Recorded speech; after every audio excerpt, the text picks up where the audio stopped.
Welcome to the cockpit. My name's Ryan and I'll be your pilot tonight.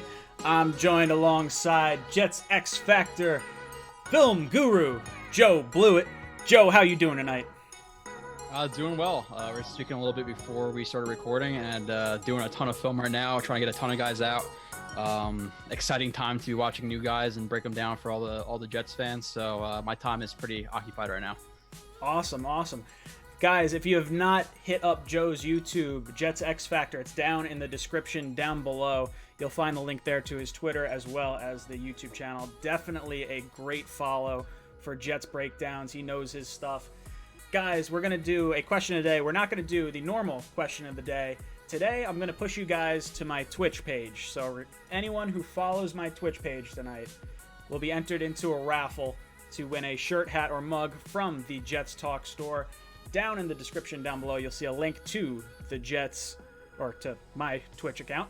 Hit that, and then follow me on Twitch, and you'll be entered to win something from the store. All right, Joe. So I know you've been doing a bunch of breakdowns. Who of the players that you've looked at so far are you most excited for Jet fans to kind of see?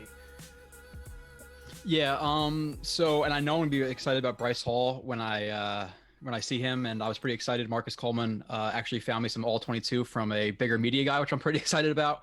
So I know I'm gonna be excited to watch him. I haven't watched him yet. I just finished doing P. Ryan.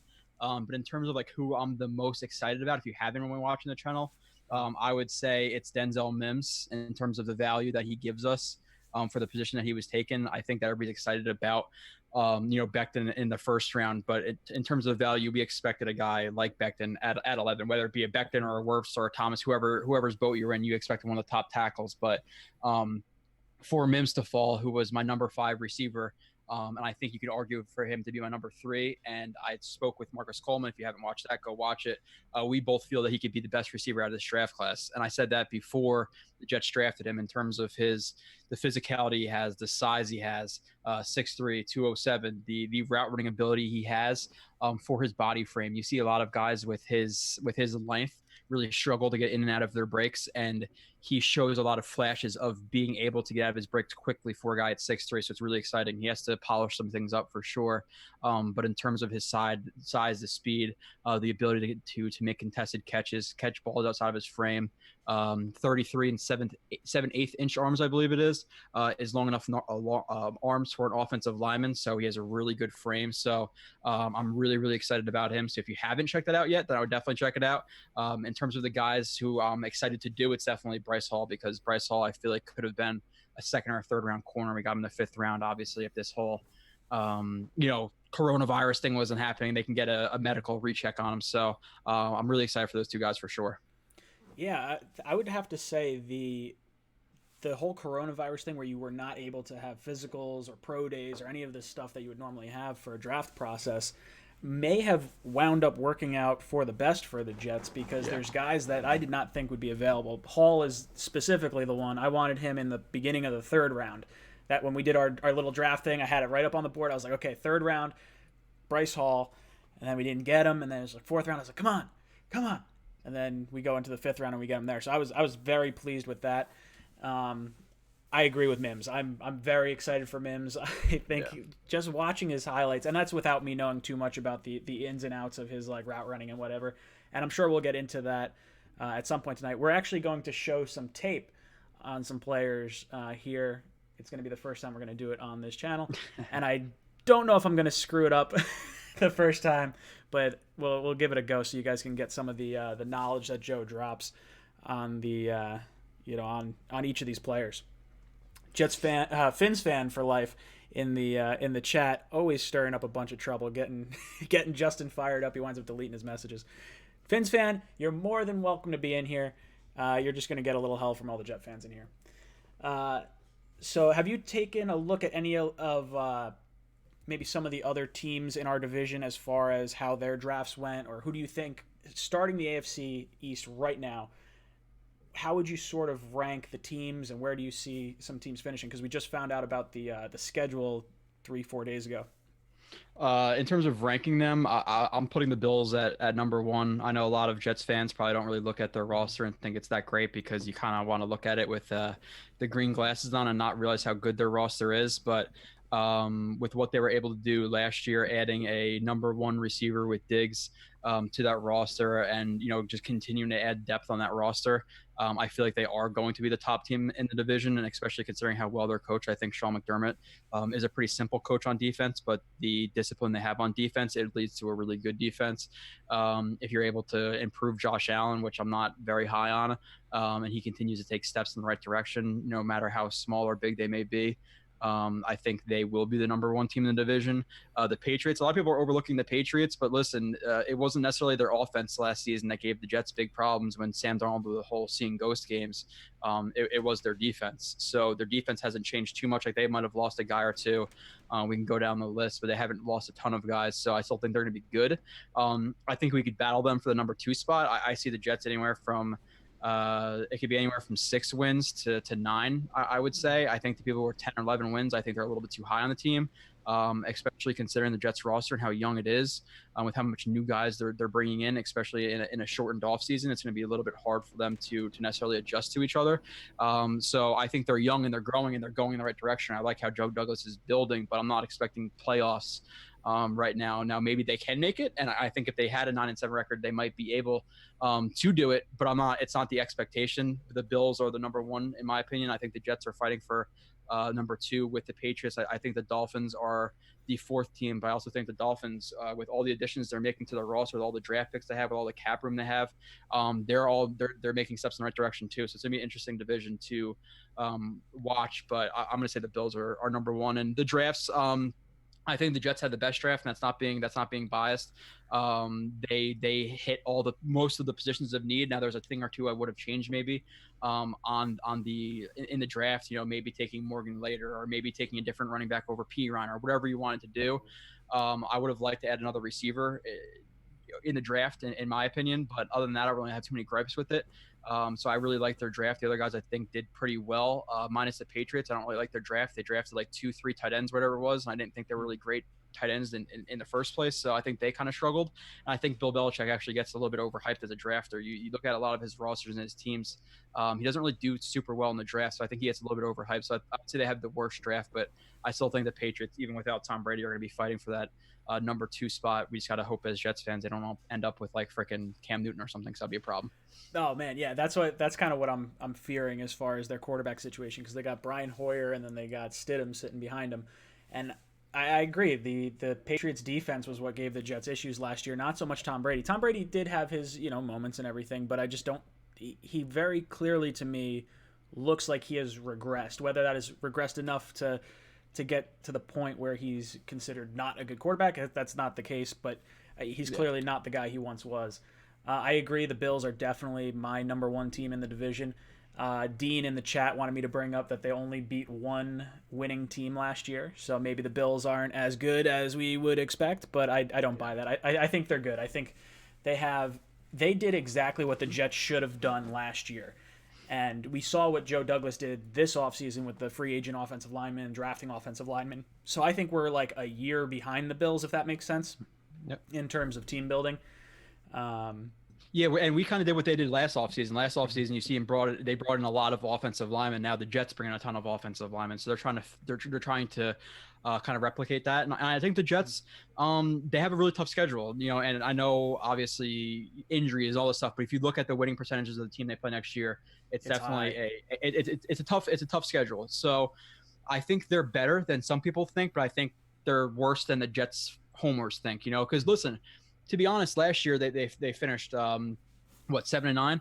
If they had a halfway healthy roster, if you have Mosley week 1, and I'm not just trying to make a ton of excuses, but if you had some of those guys, I think they win 8-9 games. So, but that was also versus a really weak schedule. So I think they improved and might have a similar record as last year, but they're not playing the Bengals, and the Dolphins and the Giants all in a row. Now they're playing the Seahawks and the 49ers and the Rams. Even though they're not as good as some people think, they're still a decent team, So it's definitely gonna be interesting. Even the Broncos made a ton of upgrades to their roster. The Colts are a good team.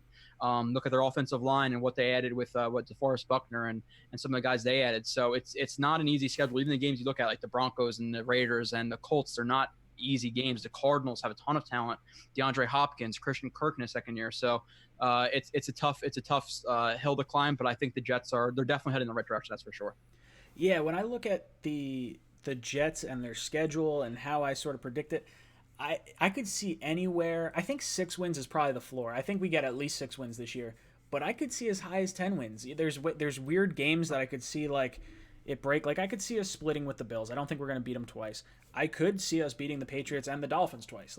But I could also see us losing to them both twice. Like it's sort of like the division's going to be the biggest key because it could be an entirely huge swing. If we just say 3-3 for the division, then I think it probably gets us to maybe 8-8 or 7-9. I would think. It's a crazy kind of schedule. I believe it's the third hardest schedule in the NFL. And last year we were one of the easiest schedules. It was a joke. The last 6-2 down the last stretch of the season, and the games we played like against those teams were just so terrible. And you think the last 2 wins of the season were against third string quarterback on the Steelers and the Bills backups. So yeah, like it's still a win. It counts.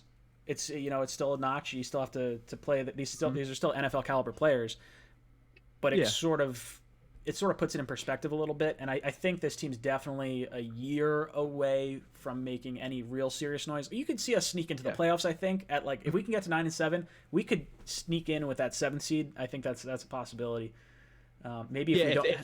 If they were to get into the playoffs, if they were to sneak into the playoffs at 9-7 or even 10-6, like you think they could be, I don't think they're going very far because they still need a lot of development in a lot of areas. But I call that a win. I honestly think with this schedule, 8-8, 9-7 for obviously some people they all want the Super Bowl, which I obviously do too. But I think Sam Darnold taking steps in the right direction, winning games versus tough teams, whether it be on the road or at home, is both a good sign for Darnold and for Gase. So if they're in that range fighting for the playoff spot, I think it's a successful season because, listen, they have a lot of talent at some positions, like running back. They have Bell, they have P. Ryan, now they have Mosley and Williamson coming back. They have some guys. My problem with the Jets roster is they're missing top tier talent at top end positions. Like the offensive line for sure improved. It might have went from worst in the NFL to maybe average, maybe slightly below average, if we're being completely honest. But they're lacking overall. They have a lot more depth at corner as well, but they don't have a top tier guy. They brought in Zuniga from Florida, but they still don't have a top tier edge rushers. And those are the 3 most important positions to me, minus quarterback. So they still have a lot of growing to do in the most important positions. So I think they have talent overall in terms of the names, but I think they're lacking the names and talent at the most premier positions you need to really be successful in the NFL. So, and I think Joe Douglas is doing a good job not spending a ton of money in stupid places and investing draft picks in the places he should. And he's building the right way. He's not doing the Mike Maccagnan thing where throwing a bunch of money at a couple of guys and they fizzle out in a year or two and then they're on your cap, Tremaine Johnson, et cetera, et cetera, et cetera. So I like it, but I do agree with you. They're a year, maybe 2 away. I would say a year away, though. I think if everybody's healthy, they add another receiver, corner, outside linebacker, another offensive lineman or 2 next year. They could definitely be fighting for the division and a playoff spot and truly make a run in the playoffs. So. Yeah, I think a year away makes sense to me. When you look at next year's draft, I haven't looked at the strengths of the positions yet, but when I look at the roster and I see what positions we could feasibly be looking to add, I'm seeing edge rusher, I'm seeing corner. Those are going to be the top 2 things, whether it be filled in free agency or filled in the draft. Because the Jets are going to have I think right now we're set to have $60 million. Depending on how much rollover we have, that could be another 10 or so. I think it's a little higher than that. Yeah, and then I think we're gonna cut Bell. I think we're gonna save like $15 million against the cap there. I think Tremaine Johnson's contract is going to completely be off the books, or maybe only $7 million of it'll be hitting us next year. So the Jets will have pretty close to $100 million. I think it's gonna be between 80 and 100. I read a random story on Over the Cap, and it was something that I hadn't really considered, and it's to do with the whole coronavirus thing. And the whether or not the NFL is going to have fans in the stands or play games at all, depending on what sort of social distancing they put on, because then you have to worry about the if we can not have mass gatherings, then you have 53 players on one team, 53 players on another team, plus the coaches, plus the medical staff, plus the refs. and it just sort of like balloons up. But they were talking about the salary cap and how the salary cap has gone up by about $10 million each of the last few years. But without the fans in the stands, the revenue is going to go down. So in theory, the salary cap, which is based on the total amount of revenue by the NFL, we could see that salary cap drop for the first time. I don't know if it's ever, but like it's first time in a long time if it was. Yeah, I think there's people who are really bored and just writing stories, so I'm not going to look into it, to be completely honest. We'll see what happens when it happens. I think, listen, it's not like back in the day where only 2-3 teams were on TV. Every single game is going to be on TV. They're going to make plenty of money from endorsements and all this stuff. And if anything, people will be spending more money for commercials because there'll be more people watching the game than there was. So they'll find ways around it. They're a multi-billion-dollar company, if not trillion-dollar company at this point, or pretty much close to it. So they'll figure out a way. I don't think maybe the cap might not jump up $10 million. Maybe it's only 2 to 5 or whatever. I'm not going to make a guess because I'm not there understanding that stuff. I don't think it'll go down though. I think that you'll have a huge issue for the teams who are pushing that cap space in terms of like really on that line of almost being over, like the Cowboys or the Rams or whoever it may be, and then they have to cut more guys and guys start losing money. I don't think it's going to happen. Maybe it stays the same, but I don't see it going down. They make enough money. They're not struggling. I saw what the heck was it? So when I was doing my research on that article, they had their like doomsday situation was like $80 million like could be lost from the cap. I was like, if you lost $80 million, there would be 5 teams that could compete in the NFL like next year. You'd lose all the star players. You wouldn't be able to sign any of them because none of the other teams have cap space. But one of the things they were talking about was what was it? No. I was looking at the teams that and how much salary cap space they have. The Eagles are like $50 million over the cap next year. I did not know that until I went on to over the cap, and I was like, I don't know what contract is currently hitting their books right now, but I'm sure it's like 2 guys that just have ridiculous contracts, just to kind of push that cap hit off. But the Jets are going to be sitting I'm fine with the Eagles losing. Oh yeah, I don't really care about the Eagles. I like that the Jets have a lot of cap space. I like that if we play well, if we have a 7-9 or 8-8 season, but it looks like we're seeing competent football, the Jets are going to go far. They're going to be able to sign some guys in free agency that they may not have otherwise attracted. I think a lot of players still believe in Sam Darnold. I've never heard anyone really question Sam Darnold in like a serious light, like from anyone of like sort of anyone that has knowledge of the NFL. Like I've seen fans like say it, and it's just like, you're wrong. But it's because people punch in stats through Google. I get it. Exactly. Yeah. I think this is going to be a real big year for Sam. I think Sam would have made a huge leap last year had he not had mono. I mean, you got to remember the first game of the season, he had mono. It's not like he developed it 2 days later when they announced it. It's like he had mono for that game. So something that lasts with you for months, I think he's going to be in a better position. We're obviously going to, hope maybe not obviously, but I hope we don't have as many injuries as we did last year. And not even it is the mono too, but considering the first year in a system, going into second year in a system, second year with your teammates, getting more of an offensive line. There's another side that came out against Sam Darnold recently, which Nanya dug up, was okay. We already knew they had the worst offensive line in terms of run blocking, pass blocking. He had mono, and now we also figured out that he had one of the highest drop percentages from his receivers in the NFL. So like he really was not set up for success. And I think being second year in the system, getting more offensive line talent, like I said, even if it's just a jump from 32nd in the NFL to 20th, that's a huge jump. That's light years better. Exactly. And I think they added more talent to the group in terms of receiver.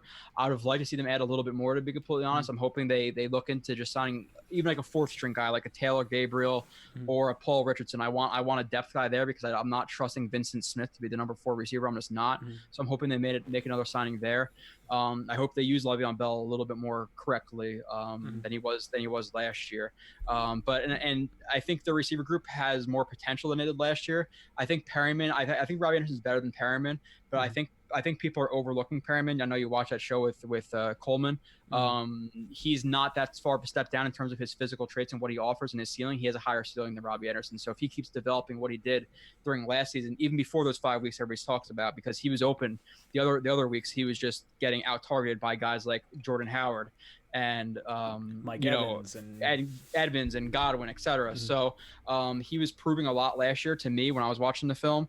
So I think he's a step below Robbie Anderson, but it's not a crazy downgrade in my opinion. And then you have Mims, who I'm taking over Demaryius Thomas. Was like the number two. Absolutely. So, and listen, and you know, Mims has a lot of areas to improve in, but I think in terms of his physical traits and what he offers already, I think he could be a legit number one true X receiver.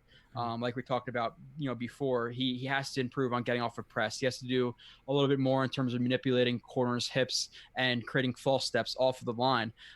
He has to do a little bit more in terms of his route breaks. I can bring that up in a second if you want me to.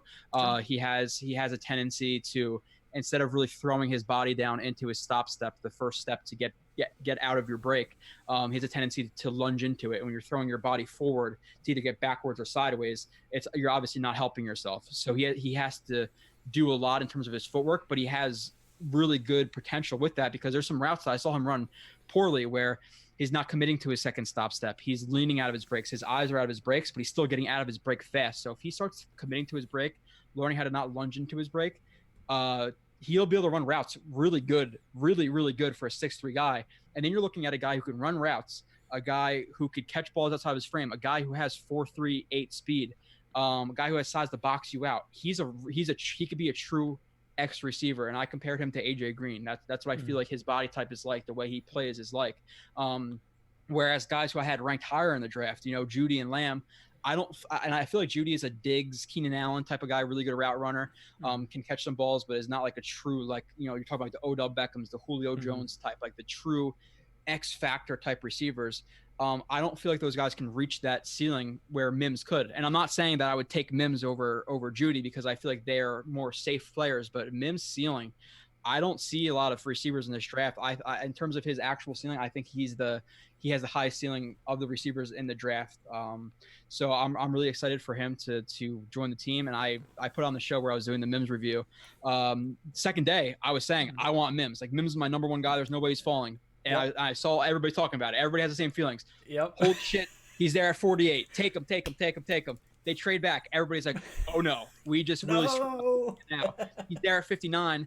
Joe Douglas got more picks, and then you take Mims, and then you add I forget who they traded another one of those picks, but it ended up being like two guys. I think it was like Clark and Morgan were basically like for free with Mims or whatever. Plus a sixth rounder next year.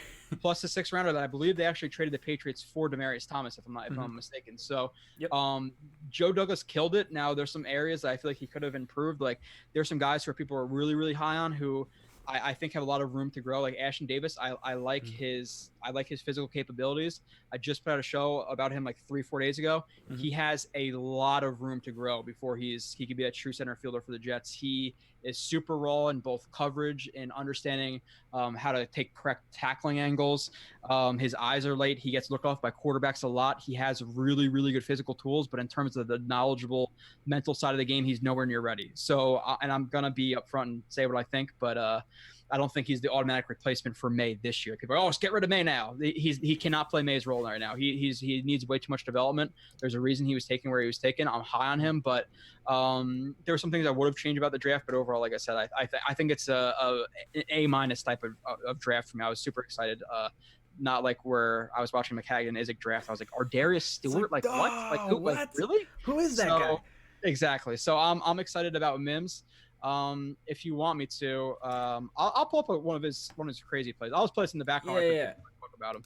Yeah, here I'll throw us up so now everyone can see it. If you have any sort of whatever you want to break down to show these guys as it's going on, I mean, he's a freak athlete. that toe touch is unreal. The ability to jump as high as he is, with the ability to know where the sideline is and be able to get his foot in bounds, is absolutely ridiculous. But I'll show some of the let me pull up. I'll pull up a play in terms of his route breaks if I can find it. In terms of, let's see if hold on, just give me a second here, Ryan. I'll pull one of them up. Yeah, no worries. It's fine. So chat can wait. Well, I just don't want to. He's like I said, he has a ton of ability. I'm just trying to find exactly what I was talking, because I have 56 plays of him in terms of him having to like upgrade some of his abilities. Let me see here. All right, I'll pull up. I don't know what this one is. Like I said, I should have probably. Yeah, that's all right. I should have probably done more in terms of like prepping for what plays in the bulk, so like 50 something of them. But there is sometimes, so like even like on this play, so like if we're going over some of the things, and he's on the bottom right here, like I said, some of the things he has to do in terms of manipulating corners' hips, he's not really doing at first. Where here you really see a simple release where he's getting even off the snap. You can even call that a hop step. I would call that more of a hop step than a get even, because that right foot doesn't really come down. But you'd like to see him, manipulate more. The guy is inside leverage. He doesn't want you to beat him to the inside. So bring that foot up, throw a rocker inside, which would just be a plant off the right foot, a hard jab with the left inside, and then get back out. Because he's playing that inside leverage, he wants to guard that inside. He does not want you to beat. He does not want to be beat to the inside. So I'd like to see him manipulate a little bit more, because you're seeing him use a really simple release, and the corner is able to stay square. You want to force the corner to angle his hips off inside, or jump split, or hop backwards to be off balance. But you see, because of Mims, and he uses a really simple release here, the corner is able to stay over top, get his hand on, and then he crowds the route right here where he stays over top, and Mims is completely shut out of the play. So there's things he needs to improve on. But then I can also pull up plays of him making ridiculous catches and also running really, really good routes. So it's an interesting dynamic with him, where I think that the biggest positive in terms of his coaching is you're looking at his coach and Coach Jefferson, who coached his son and Van Jefferson obviously really, really well, because he's one of the best route runners in the nation. If Mims can add that to the game, or his game, he's going to be really, really exciting. So. Yeah, guys, if you have not checked out Joe's channel before, down in the description there's a link to Jets X Factor, as well as Joe's Twitter page. Make sure you give him a follow. He knows all this stuff about breakdowns and techniques and everything that these players should be doing, and he's broken down, if not all, almost all our draft picks. So he's doing a real good job, and he's pumping this content out day after day. Guys, if you have not answered the question of the day, not really a question, but there is a link in the description down below to my Twitch. My Twitch account is down in the description below. All you have to do is follow me on Twitch, and I will raffle off a shirt, hat, or mug at the end of the show. So make sure you give me a follow on that. Trying to build that up a little bit tonight. Joe, you brought up something before about Ashton Davis and Marcus May. And we heard some rumors from Manish Mehta this past, I think it was this week or last week. Ooh, sorry. And there was thoughts that the Jets could trade May, and obviously when the Jets did the whole pick of Ashton Davis in the third, it took me off guard. I thought it was earlier than I wanted the Jets to really look at a corner or safety, or I shouldn't say a corner, but just a safety in general. And I thought about it, and I was like, all right, it's probably a replacement for May after this year in the event that we sign Jamal Adams long term. I don't really see us paying May and paying Jamal and using that third round pick on a safety. So do you see Ashton Davis taking over for May after this year, or do you see May possibly getting traded? I know they came out and said they're not shopping him. They were just answering phone calls, which is the company line. Yeah. How did which you is feel? True. Yeah. I think so. I think there's definitely a thought to trade him. I think you're not going to get a compensation pick if he walks at the end of the season. So you either have to decide you're going to sign him or you're going to move him. I think those are the two picks. Unless you're just like, hey, let's roll with it through the whole season. We don't care about the comp pick. Let's just, put the best players out on the field.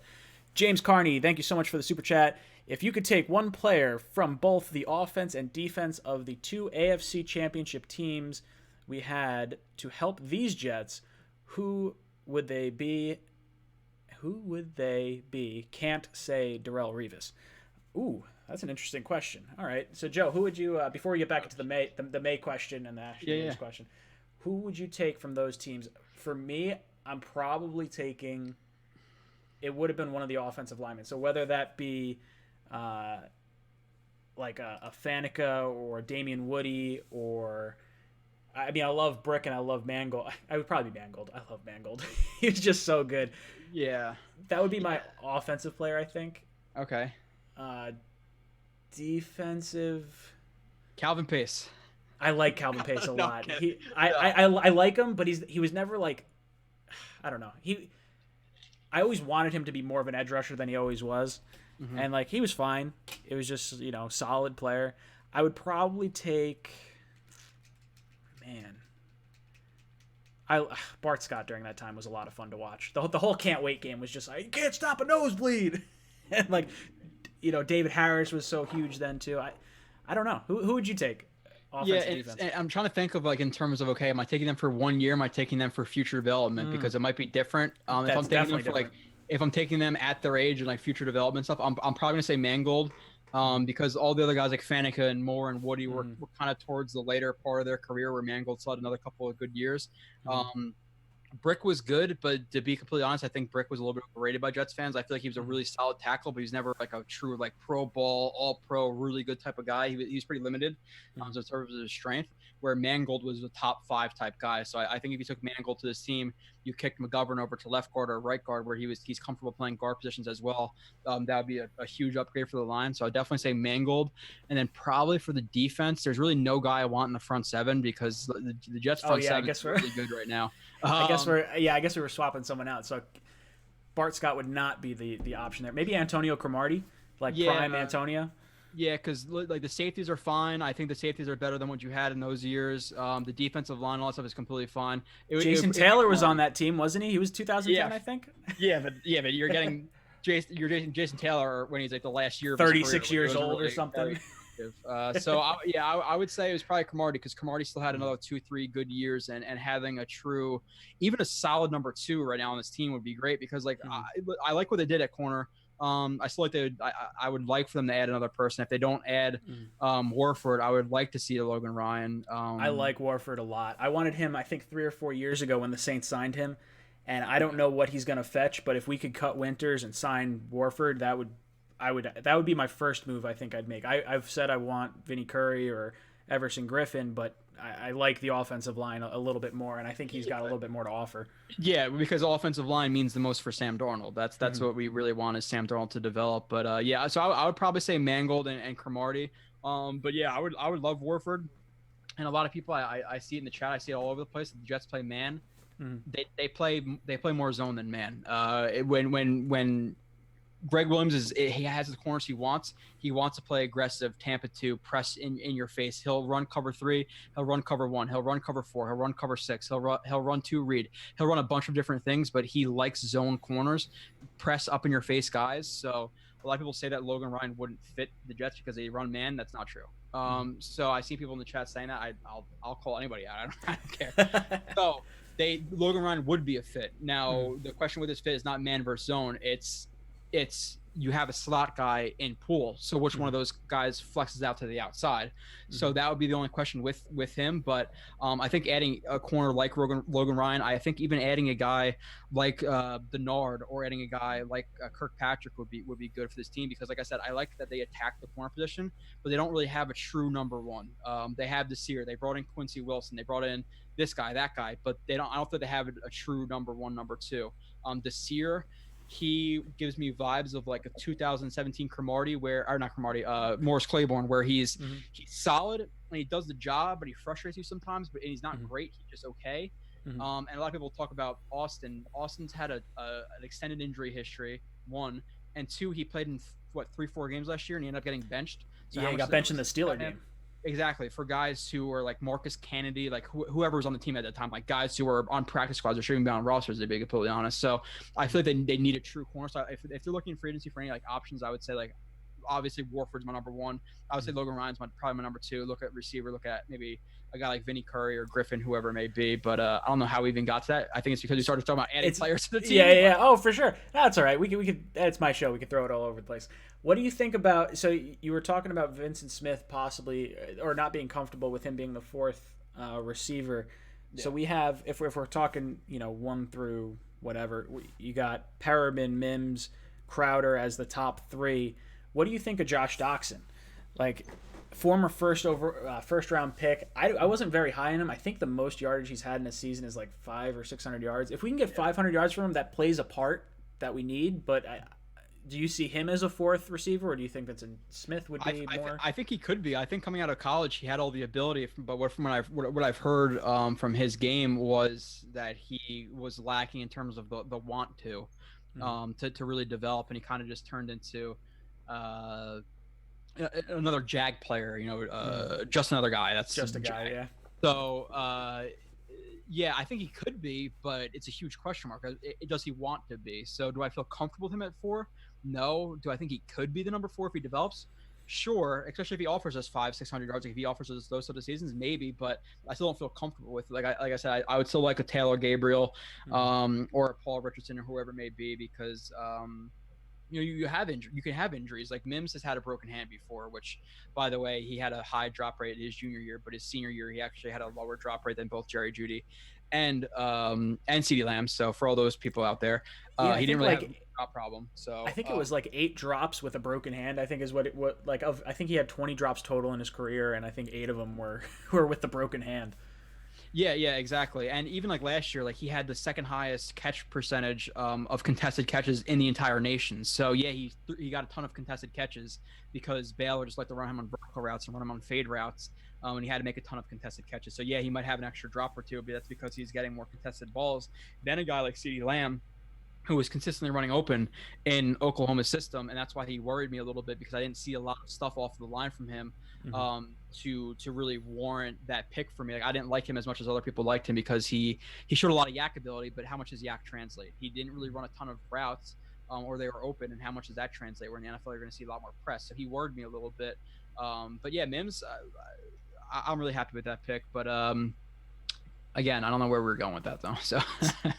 So what I'll say is we were sort of talking before we went off on such a tangent. We were talking about Ashton Davis and Marcus May and TJ Decker. I'll get to your question in just a second because it sort of circles back to the conversation we're currently having.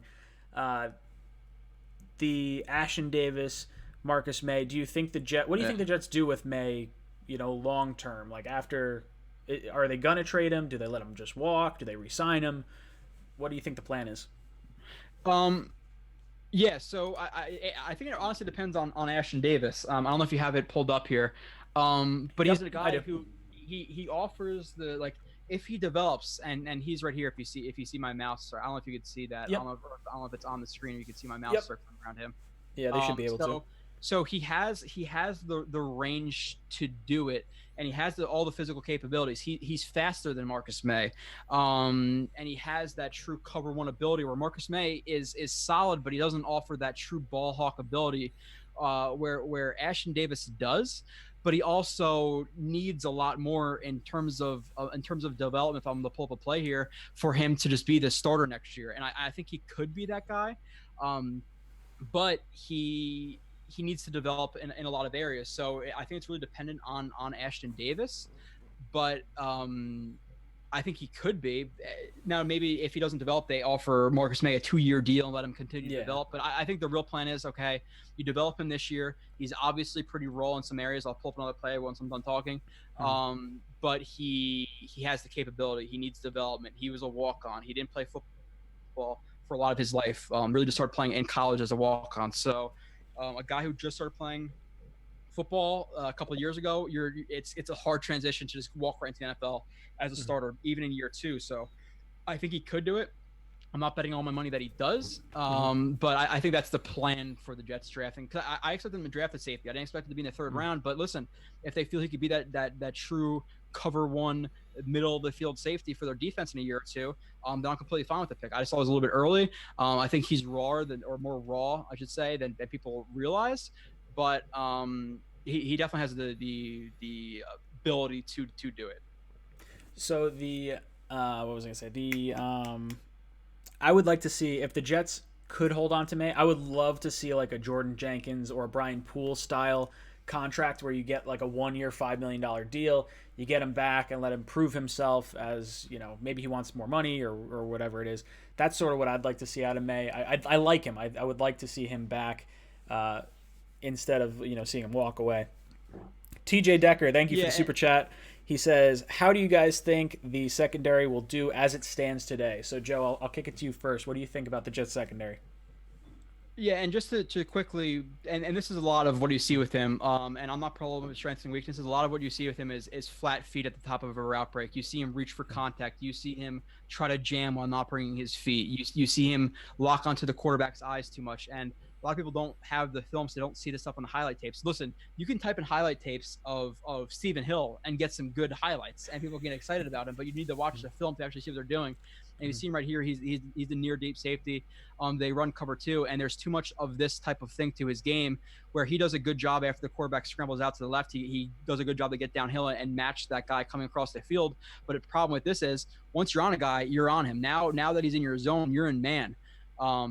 Just in terms of being simple. So now he's staring back at the quarterback. The receiver is able to get behind him because he's staring at the quarterback for too long. Now he allows a huge completion down the field because his eyes were locked into the quarterback and way too focused when a guy went into his zone, who he should have been focused on at that point. So there's some things that he needs to develop, and there's too much of that in his game to rely on him as a deep safety. Because listen, if you're beat as a deep safety, whether it be in the run game, which I could show a ton of plays as well, of him missing plays in terms of bad leverage, or when he comes downhill, he's a little bit too uncontrolled with his feet, where he's taking too big of steps and he's not low enough, doesn't allow for a quick break in either way to tackle a guy, or whether it be in the back of the defense, whether it be cover 3, quarters, whatever it may be, he gets looked off. So there's a lot of issues he has, while I think he has a ton of tools. But getting into the secondary, where does it rank?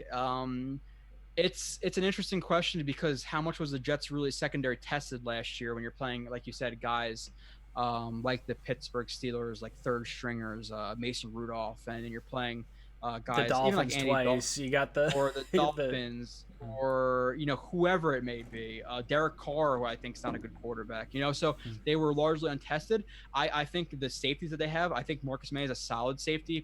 I've heard people compare him to Jamal Adams, which if you think he's on the same level to Jamal Adams, that's a whole nother long conversation that we shouldn't even need to have, to be completely honest.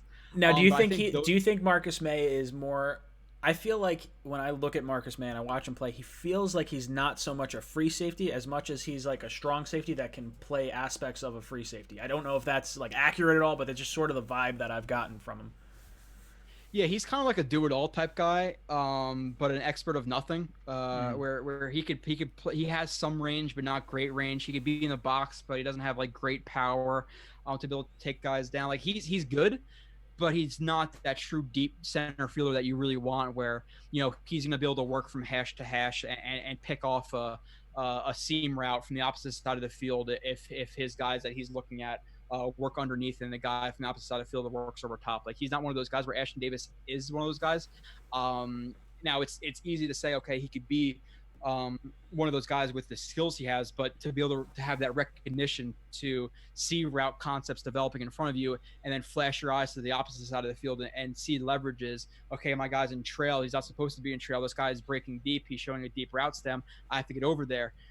He has that speed to do that if he was able to recognize it. But the problem with him right now is his eyes are locked onto the quarterback. He's not able to see things until they're really right in front of his face. So he needs that development where Marcus May doesn't have the capability of being that, and I think that's why they drafted him as that developmental guy. But I think they're a below average group because they don't have that true number 1 or even number 2. Where I think Pierre Desir can be a number 2, but he's a little bit inconsistent. Like I said, they're a much upgraded group from last year. Because listen, I'm not saying they're a terrible group. Last year I thought they were terrible. I thought they were like bottom of the NFL last year. Roberts was terrible. Tremaine Johnson was not even playing on a team with practice squad guys playing. At Kennedy, you had a ton of guys who Mollett. You had a ton of guys who shouldn't really be playing a ton of NFL snaps. You really be like a role player who comes in for like 5 snaps a game maybe, and like a dime or a quarters look, whatever it may be. So they're going from that to a bunch of like okay guys. Like you brought in Wilson, you brought in Desir, you brought Poole back. So I think they're an upgrade from last year, but I don't think they're top notch. I don't think they're average. I think they're below average, but I think they could do if they re-sign Poole next year and they bring in a number 1 or number 2, that's a huge difference from this year. So I think they're taking steps in the right direction, and they're going from below average, or they're going from absolutely awful to a little bit below average, which is a huge upgrade. It really is, especially for Greg Williams, who's a really smart guy, and you saw what he did with such a bad group last year. So now you see Mosley come back, you have Williamson come back, you have Quinn and Williams in his second year, you have Desir who comes in. Like they're going to be an upgraded group for sure. I don't think they're done or nearly even close to done adding to that group, but it'll definitely be improved for sure. Yeah, and I think we touched on it earlier, where it's similar to the offensive line, where you see we were like 32nd in the league or 31st in the league. When you look at a lot of sites, it's either the Dolphins or the Jets that have the worst offensive line last year. So if the Jets can get a top 20 offensive line, and if the Jets can get a top 20 secondary, that's going to push this team a lot further. And I agree, next year when you can get a number one corner, if you can retain Poole, I think that's leaps and bounds better than what we've had. MN, thank you for the super chat. He says, spend less time on Twitch, more on the Jets. You should be the Jets YouTube beat reporter, F Twitch. So I have not spent any time on Twitch. I actually do not know much about Twitch at all. I have simulcasted some of my stuff over there, and what I'll probably wind up doing is, right now we're simulcasting to YouTube and Facebook. I'd like to simulcast to YouTube, Facebook, and Twitch, because there are people on Twitch that have a pretty big following, and I don't think there's anyone talking Jets over that way. So that's the reason I have the Twitch set up. And if you guys are wondering why I'm talking about Twitch right now, the question of the day is not really a question. All you have to do is go down into the description of this video, click on my Twitch link, and just follow me, and you'll be entered to win a shirt, hat, or mug from the Jets Talk store. It takes 2 seconds, and I will raffle that off at the end of the show, and we'll get into it. So, MN, I like that you think I should be the Jets YouTube beat reporter. That's flattering, but you're wrong on Twitch, so get the hell out of here. V-Man, I'll get to this real quick before we start jumping into other stuff. V-Man, thank you for the super chat. If you could add 4 Jets Hall of Famers or Ring of Honor guys to this roster, who would you add and why? He says he would add Maynard, Krebet, Winston Hill, and Gastineau. I love Wayne Krebet. He would be, I don't know, maybe he's not like the guy that I would add. I would, like, my heart of hearts, I would love to have him in there. He's the Green Lantern. Winston Hill probably makes a lot of sense. Hall of Fame, offensive tackle. Gastineau was a freak. Maynard, I don't know. Who would you take of, like, if you could take 4 guys? I would say Gastineau and Winston. Does Ed Reed count? Yeah, right. Yeah. If you're talking like Hall of Fame type players, you got Ed Reed, you got Ty Law, you have like got LaDainian Tomlinson. Oh yeah, in their prime, sure. True Jets. It's kind of hard to say because like I don't really remember off the top of my head. Like Maynard's probably a good option. Mawai, I would say. Is Revis he's not even in the Hall of Fame yet. Can I put in Bill Parcells? Is he in the Hall of Fame yet? he should be if he's not. When did he? If he's not him, he has to. I'll probably right? say well, Klecko's not even in it. Klecko should be in there. He's my nominee because he should be in there anyway. But Klecko's on our Ring of Honor though, isn't he? Well, listen, it's not going to happen, so I don't know why we're. Yeah. But no, it's a question. So, and by the way, I'm seeing the chat too. I don't know why. I'm not really in the chat too much, but there's a bunch of Bills and Dolphins fans. I think if there's Bills and Dolphins fans in your chat, they probably like great. You support the channel, but you probably need the life. Oh no, see, but what happens is I wind up doing collabs with like Bills fans, and like I don't know, I haven't done it with Dougly Do Wrong yet for the Dolphins, but I like the camaraderie between the two. Like I don't really have any hate towards the Dolphins or Bills because we've had so many like losing seasons as like a threesome, and it's really the Patriots that I fucking hate. Like as much as I still enjoy thumping the Finns and thumping the Bills, and I saw the Bills fan in there. He was talking back and forth, and oh wait, what was that? Sorry, Rich got my Jets Discord hat in the mail today. Rich Ritter, glad you got your Jets Discord hat. The Bills, I saw them saying like, oh, the Jets haven't won a Super Bowl since Super Bowl III. Well, the Bills don't have a Super Bowl, and I don't think they've won a playoff game since 2003 or 4, whenever they went to those 4 consecutive. And they didn't make the playoffs for like 17 years in a row, right? It happens, man. Like when you start to get to the top team in the division, you talk a lot of crap, but kind of realize where you came from too. Like the Jets were 1 playoff games in 9 and 10, and I wasn't talking a ton of crap. It comes with the territory. Like, listen, we all hate Patriots fans, but if we won 6 Super Bowls, how cocky would Jets fans be? I'd be talking so much smack. I get it. In terms of the fans I hate the most, like I went to Buffalo, they weren't too bad. A lot of them were friendly. There's a couple guys who were throwing snowballs who, especially you got a couple Bud Lights and you get a little bit testy, but I would say Dolphins fans are the worst, man. In terms of my opinion, like going to games and how cocky they are for not doing anything in the last 20 years. They're the fans who annoy me the most, I would say, out of all the fans. Bills fans I don't have too much of a problem with. Now that they're getting better, they're getting a little bit more annoying. just like Browns fans who came out of nowhere who were talking a ton of crap because they got a couple of guys and they still haven't made it to the playoffs. Like, they annoy me too. I don't like Browns fans.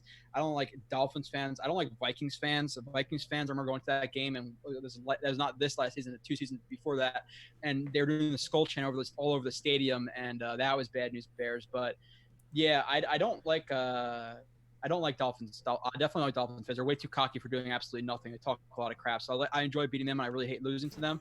And I just want to bring this up really quickly too, in terms of Ashton Davis. There's really not much to break down here, but I went over the play before while he's raw. I went over the play before his range that I showed with the hit, breaking up that play. And there's some plays like this that really worry me about him in the run game as well, where you could see him shuffling downhill right here, which I think is fine. They're running a mid zone split right here, which is just a zone play. And this guy right here, the edge player, really sets a good edge. And then you have this linebacker shuffling over top. I'm fine with him shuffling over top, but I would like to see him, at this point, work towards those interior gaps right here when you're seeing this big of a hole.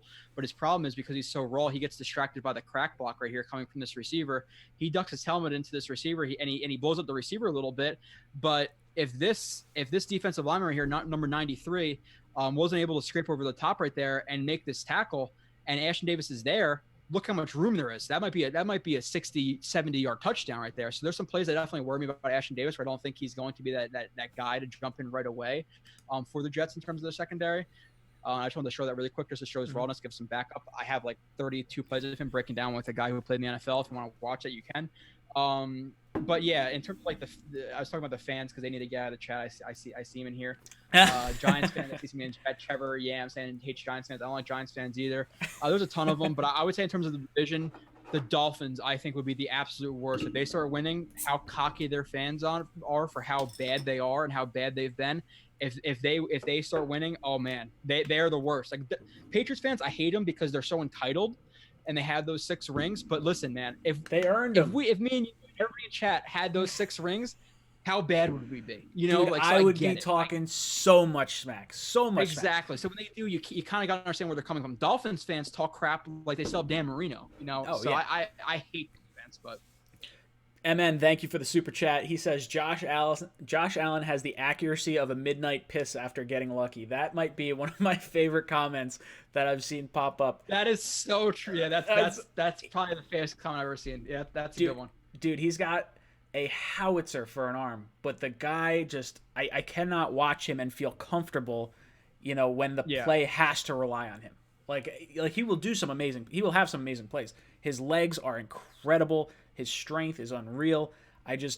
He seems like the weak link on that team for me, but he's also like a strength. It's a very odd sort of relationship with him on that team. He's a strength I think because of their running ability. And he offers the ability to break plays open and throw a 60-yard ball. But in terms of like his intermediate reads, his short reads, his consistency with reads, he's way too inconsistent. With the team they built there, listen, like.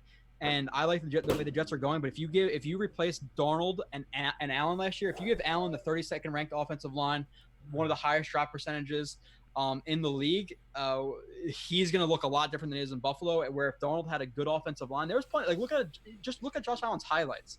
You go to watch what he does. And there's a lot of clean pockets that he has. Like, yeah, okay, you can show me a play or two of him breaking some tackles and throwing a nice ball, but there's a lot more times where he had a clean pocket and was still making absolutely terrible reads, where Darnold has a similar issue. It's just not as dramatic as Allen, because my worry with Darnold so early in his career is when you start seeing ghosts and you start hearing footsteps, it's a really hard thing to get over and to rebound from. So I'm hoping that the protection's a lot better this year, which it probably will be. So he has some of those similar issues, but Josh Allen will have a clean pocket and throw into double coverage with no pressure. So he's not a good quarterback. There's a lot of Bills fans who will say he's better, playoffs, whatever. The team's completely different. Josh Allen, not being biased, like I said, a lot of people in this chat probably love Ashton Davis, where I'm saying he's super raw and people probably hate me, but it's what the film says. I'll call out guys when I need to, but Josh Allen's not a good quarterback. He has not been a good quarterback. He plays with a good team. He has a deep arm, or he's an elite deep arm. And he has, elite like Ben Roethlisberger type in the pocket, break tackles, extend plays type ability. But his mental processing is severely lacking. So I think the Jets have the best quarterback in the division Mhm. Right now, you surround him with more talent. I think he will be that. I said when he was drafted, he's my number one quarterback of that draft. I think he could be a top 5, top 10 guy. He's a lot of development to get to that range, but he's also younger than Joe Burrow. So surrounding a guy in Sam Darnold who's 21, 22 with the worst offensive group in the league is not a good thing for development. So I think he can develop into that. The only guy I'm worried about is it's not Josh Allen. It's more the Bills and their roster and their coaching than Josh Allen. It's the Dolphins and how they're building, because I like Flores a lot as well. And I feel like Tua, if healthy, he has a ton of talent. So I think they're a team to watch too. And I don't want it to work out because I hate the Dolphins, like I said before. So Guys, if you have not tuned in to Joe's channel, check the link in the description down below. Jets X Factor as well as Joe's Twitter are linked in the description. Give him a follow. The guy knows his stuff about breaking down tape, and we're going to keep doing this for the next hour or so. We'll get into some of your phone calls as well, so you can ask Joe some questions, ask me some questions, and get through that sort of stuff. If you guys have not entered into the question of the day or the giveaway for the shirt, hat, or mug from the Jets Talk store, head down to the description down below. Go to my Twitch page. All you have to do is follow me on Twitch. You don't have to do anything else. There is no question. Just follow me on Twitch, and I'll raffle that off at the end of the night. FM says I'm calling in. Transition to Dude, hard liquor. Like those beers are giving me burps the last couple dude, times. every time I drink beer on a stream, that's why I sort of stopped drinking beer for the most part, unless I had like the 4-way person, and then that way they have more time, and I could just kind of be like, bet. He's burping in the side. It's karma, because you're so culturally insensitive right now drinking that Corona. It's offensive. I'm offended right now. See, you should be offended. It's extra coronavirus. It's not even regular Corona. It's extra Corona. Mm-hmm. It's thrown in everybody's face. But I see some Dolphins fans saying thank you. And listen, I'll be honest about the teams. I like the way the Dolphins are building. I just hate all the fans. I'll be honest, but. It's that's an interesting conversation. They're definitely a team to watch going forward. But yeah, I think the Dolphins, they scare me in the sense that I think Tua is the best quarterback from this draft. I do think he's injury prone though, and I think that's going to be something to watch. Like, they could wind up bottoming out and Tua not being very good. I mean, who knows if he'll have the accuracy that he had in college? Who knows if he'll have the that big play kind of ability when he doesn't have the roster that Alabama had around him. So I don't know if I necessarily trust their offense. I think their defense took a big step forward in free agency, at least on paper.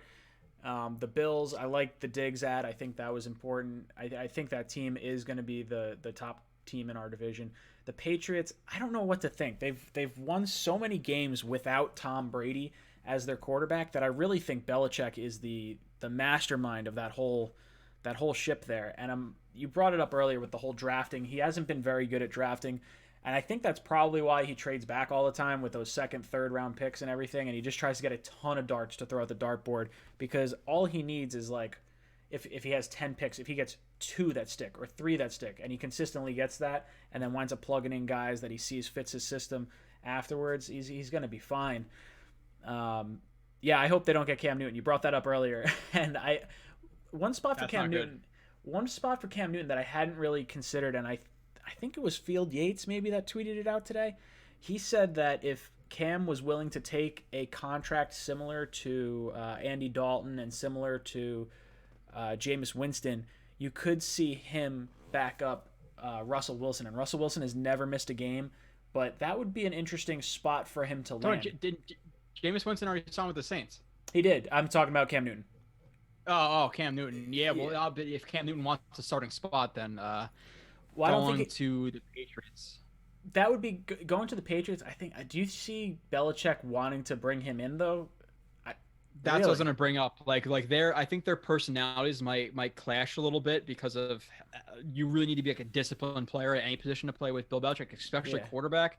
So do they mesh in that sense? No, but at the same time, if you start giving Bill Belichick the ability to run read options and veers and inverted veers, and watch out with that, because that would be absolutely crazy. And I saw somebody comment on Ashton Davis in terms of like him playing in high school. I guess he did play in high school. But I know he wasn't recruited in high school in terms of, coming into college, where he was a walk-on to the football team. So he did play in high school. He's obviously not recruited for it, but like I said, and I don't want to go over too much of that. I know we're here to talk about different things, but I have a channel for it. I broke it down with a 11-year NFL veteran, talk about his different traits and what he needs to improve on. And we don't think he's the year one guy. So he's raw nonetheless, no matter how many years he did play. But yeah, self-plug. All right, I'm going to throw the phone number up on the screen. I just got to open up. I got to open up two Google Voice things now because I have like an exclusive number and I have a public number, and I always wind up getting jacked up on this. And hopefully I do this correctly and it works. What's the other account? There it is. All right. So phone number.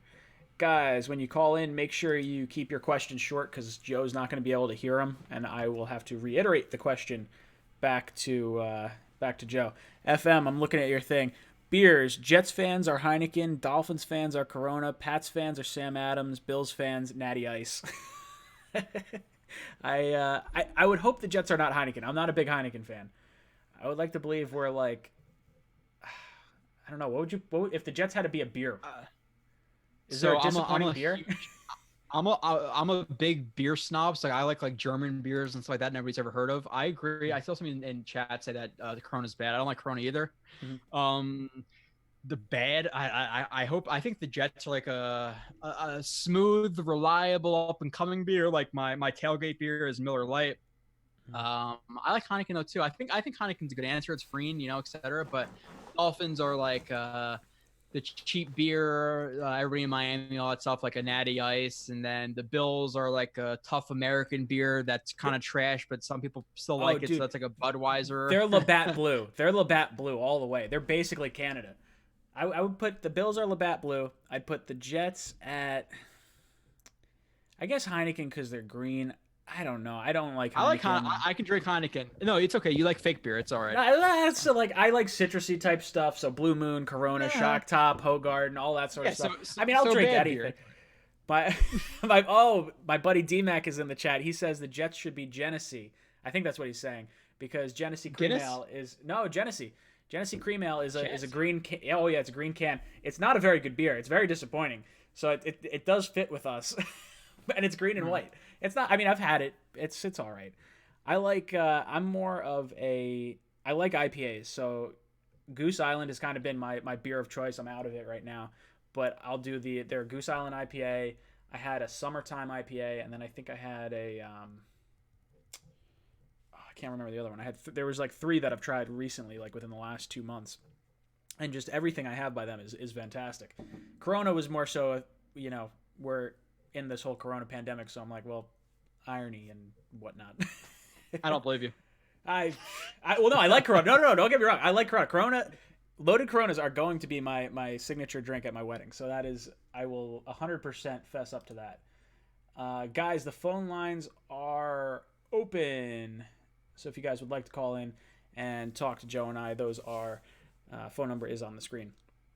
Here we go. Got a caller. Call from Amen. To accept, press 1.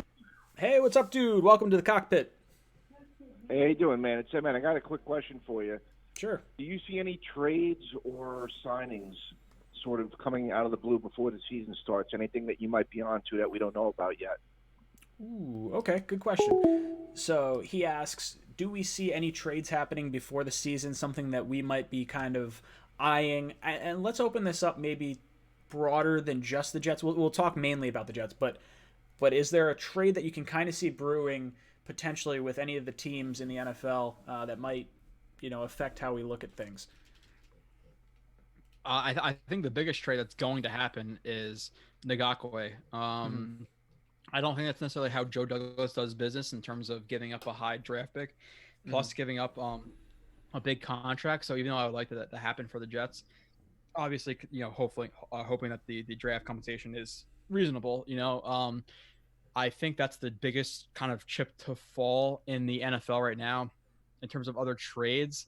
I don't really see there being a ton that I can think of off the top of my head, minus like, people in the media getting bored, like, oh, Odell Beckham's going to get traded. Like those things I don't think are going to happen. So I think the biggest chip to fall in the NFL that I'm waiting for right now is Ngakoue. And I think in terms of like, just bring that to free agency, like there's still big chips out there. Like you look at Clowney, you look at Griffin, you look at Logan Ryan, Warford now. Like there's like 4 like pro ball type players out there that I think are going to be really interesting dominoes to fall. So I think that's the thing that I'm looking for the most. But in terms of like trades, like Ngakoue is the only thing I can really think of on the top of my head.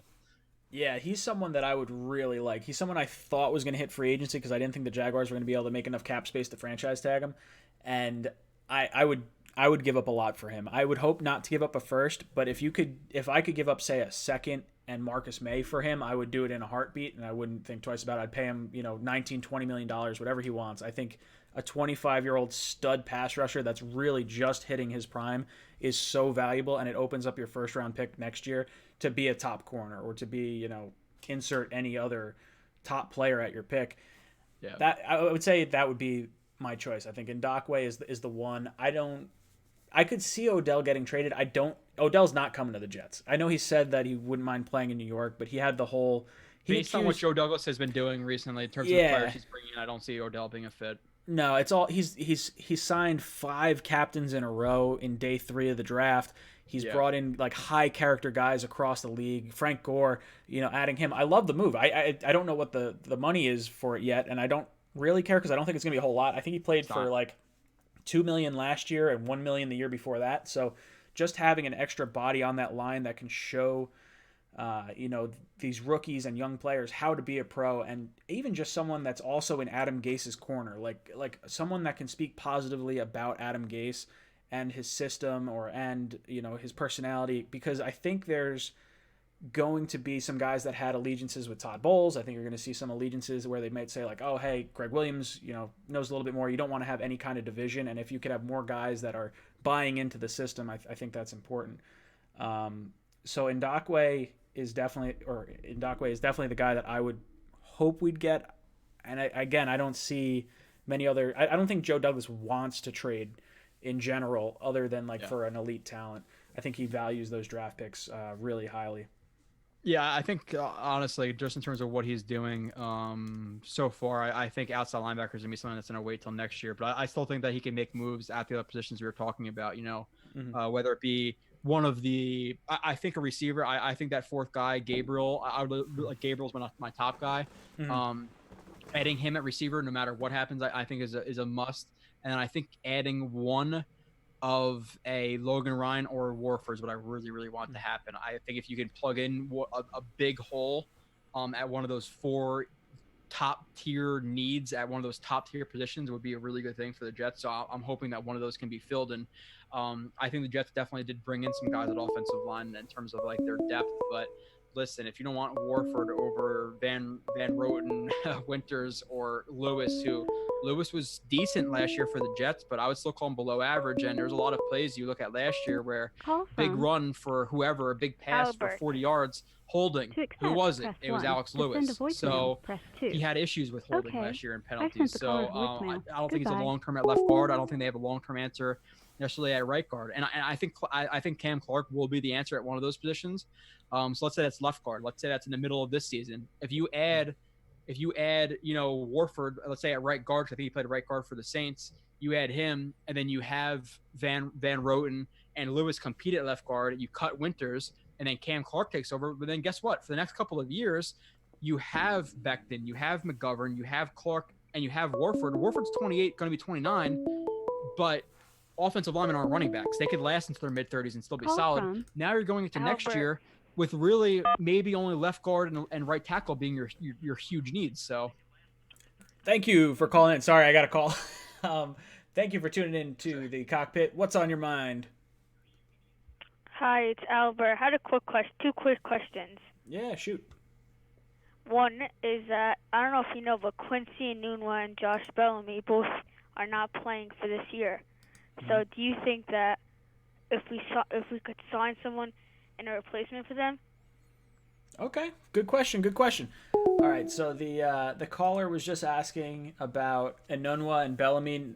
I think it was Bellamy, are the two that are not playing this year. And Nunwa, I think both of them were placed on the PUP list. And Nunwa, obviously, I did not think he was going to ever play again. I thought his injury history just sort of, let's see, is it over? Yeah.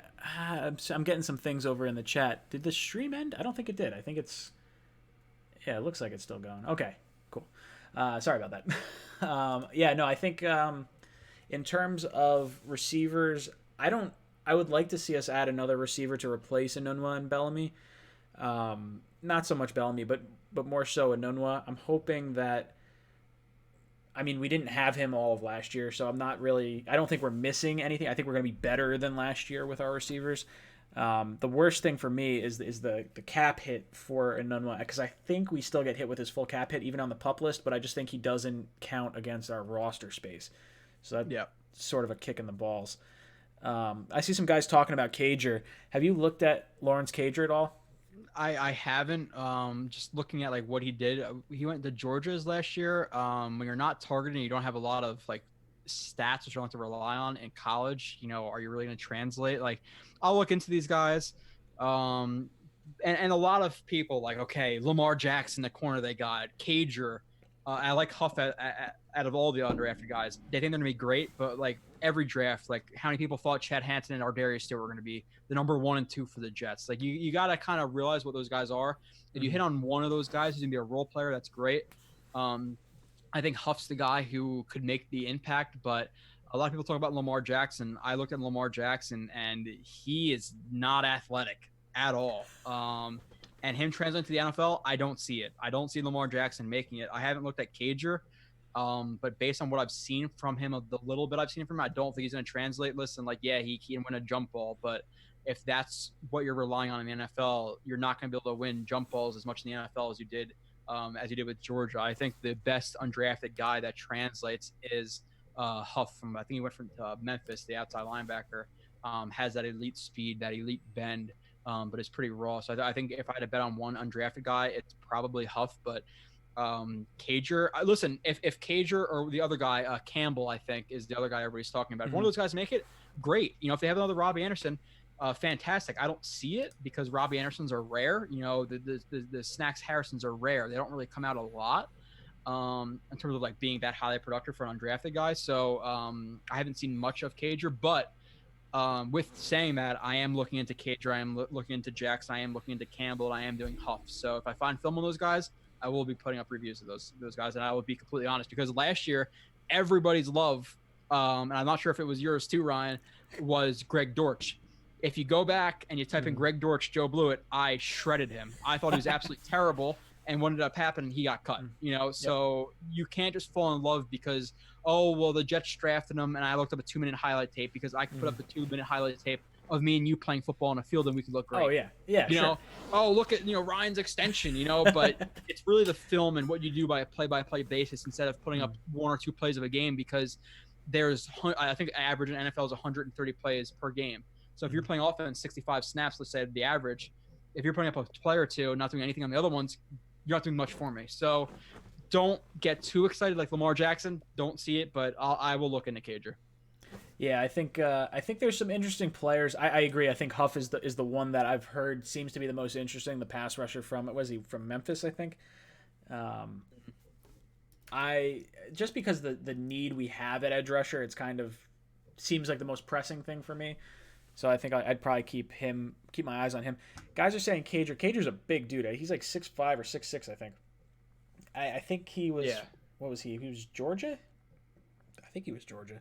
Yeah, I think he transferred to Georgia's last year. I see a lot of people like, and a lot of people, like I said, a lot of people hype up those players, but I'm gonna let the film speak for itself. I'm not just gonna be high on everybody the Jets drafted or picked up. The only guy I'm really like excited about is Huff. We'll see what the other guys say.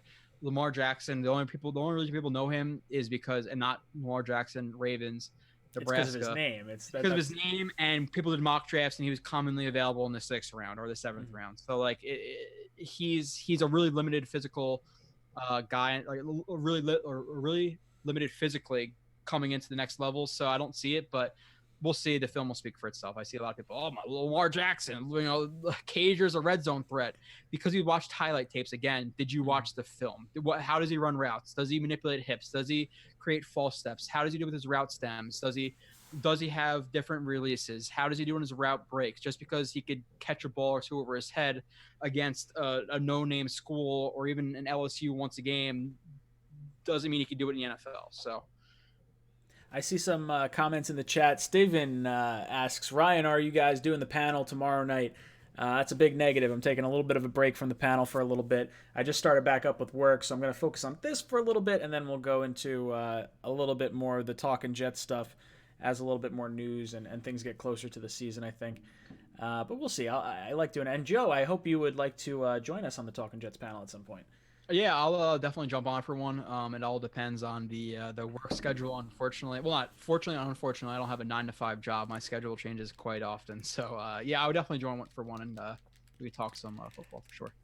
You guys are saying, I've seen a lot of comments in there asking if the live stream is still going. It is still going, and I've refreshed my YouTube, and it is still there. So I'm a little confused. Hit the refresh button if you guys think it's over, because it should be there. We got a caller on the line. Who we got? Matt, what's up, brother? Welcome to the cockpit. What's up? So I always think with Wolford being available, right? Would you cut, obviously, but if they could cut Winters and sign him, who else would you want to sign besides Wolford or Wolford? Interesting question. All right, so he's asking about Warford, and if the Jets could cut Winters, would you do it? And who else would you like to sign? So the obvious answer for Joe and I is yes, we would cut Winters, sign Warford in a heartbeat. I think the money that you'd get from Winters, you'd probably still have to pay a little bit more money to Warford because he is a better player. So, I mean, I don't think you're cutting Winters and signing multiple players like I think the caller might have been suggesting. But as far as other players that we might want to look at, you brought up Logan Ryan before to address the corner position. I really like Vinny Curry. I want an edge presence. So if they think Zuniga or Huff could potentially provide some pass rush ability, then I'm fine with rolling with that. But I would like to bring in a Vinny Curry or an Everson Griffin for a year and just sort of, know you have some type of pass rushing presence. I do not want Clowney. That's kind of my take, Joe.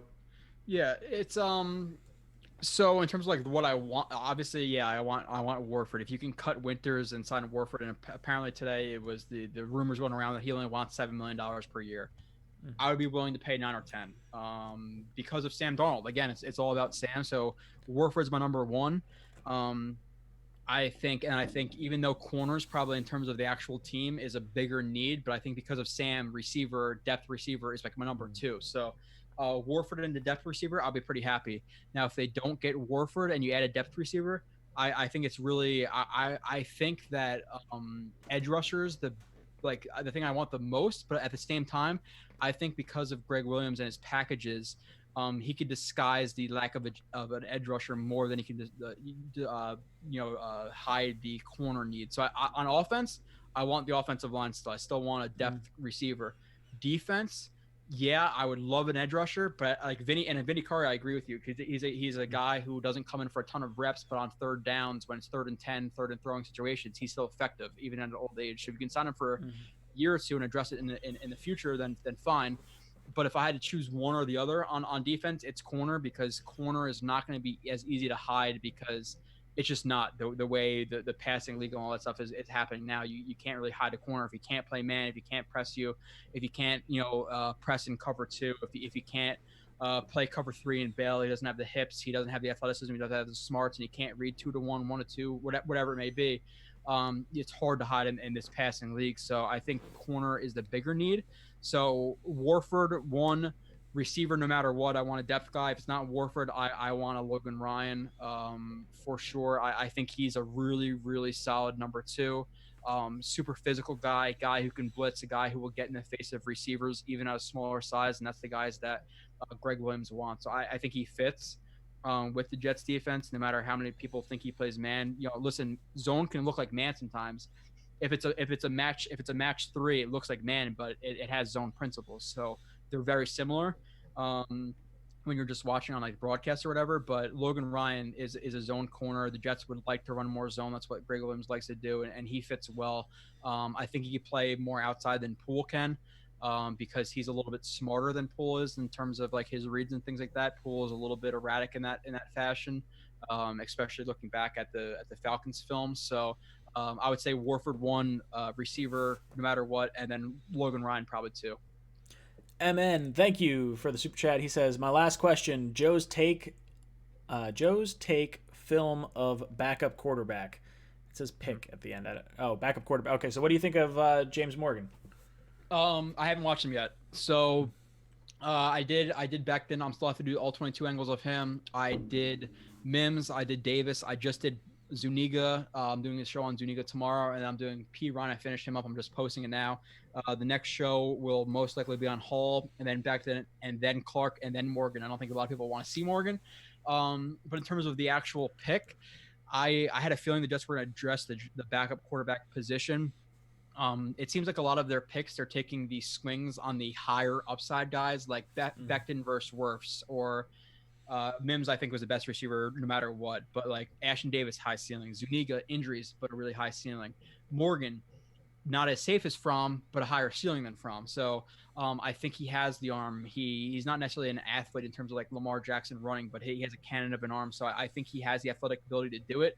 Him playing at a smaller school in FIU is a little bit concerning. So I think he's a developmental project. But listen, if you can have a developmental project with some upside as a backup, listen, like if he comes in and he could, let's say he comes in for 4 games, and even if he can win 1 or 2 of those 4 games as compared to Falk or whoever the Jets had last year, but they come in and they're absolutely terrible. Backup quarterback is a really important position. You look at the Eagles a couple years ago; they won the Super Bowl with a backup quarterback. So I'm fine with the pick. I think I would have rather taken a different guy at that position and waited for Morgan. But if the Patriots wanted Morgan and they were going to take him, then I'm okay with the pick. I still have to dive into his film, to be completely honest. I'm not going to give like an opinion if he's great or not great. But I'm fine with the pick of a backup because it's an important position for sure. Yeah, I've said it before. Joe Douglas has won 2 of his 3 Super Bowls with backup quarterbacks. So don't discount the backup quarterback. I'm not saying the Jets are going to the Super Bowl, but the backup quarterback is an important position, and we learned it last year when Sam missed those 3 games. Guys, if you've not followed Joe on Twitter or YouTube, the link to his stuff is down below in the description. Make sure you check that out. He does some great film breakdown. It's my first stop when I try to figure out some of these players and get a real legitimate opinion on these guys.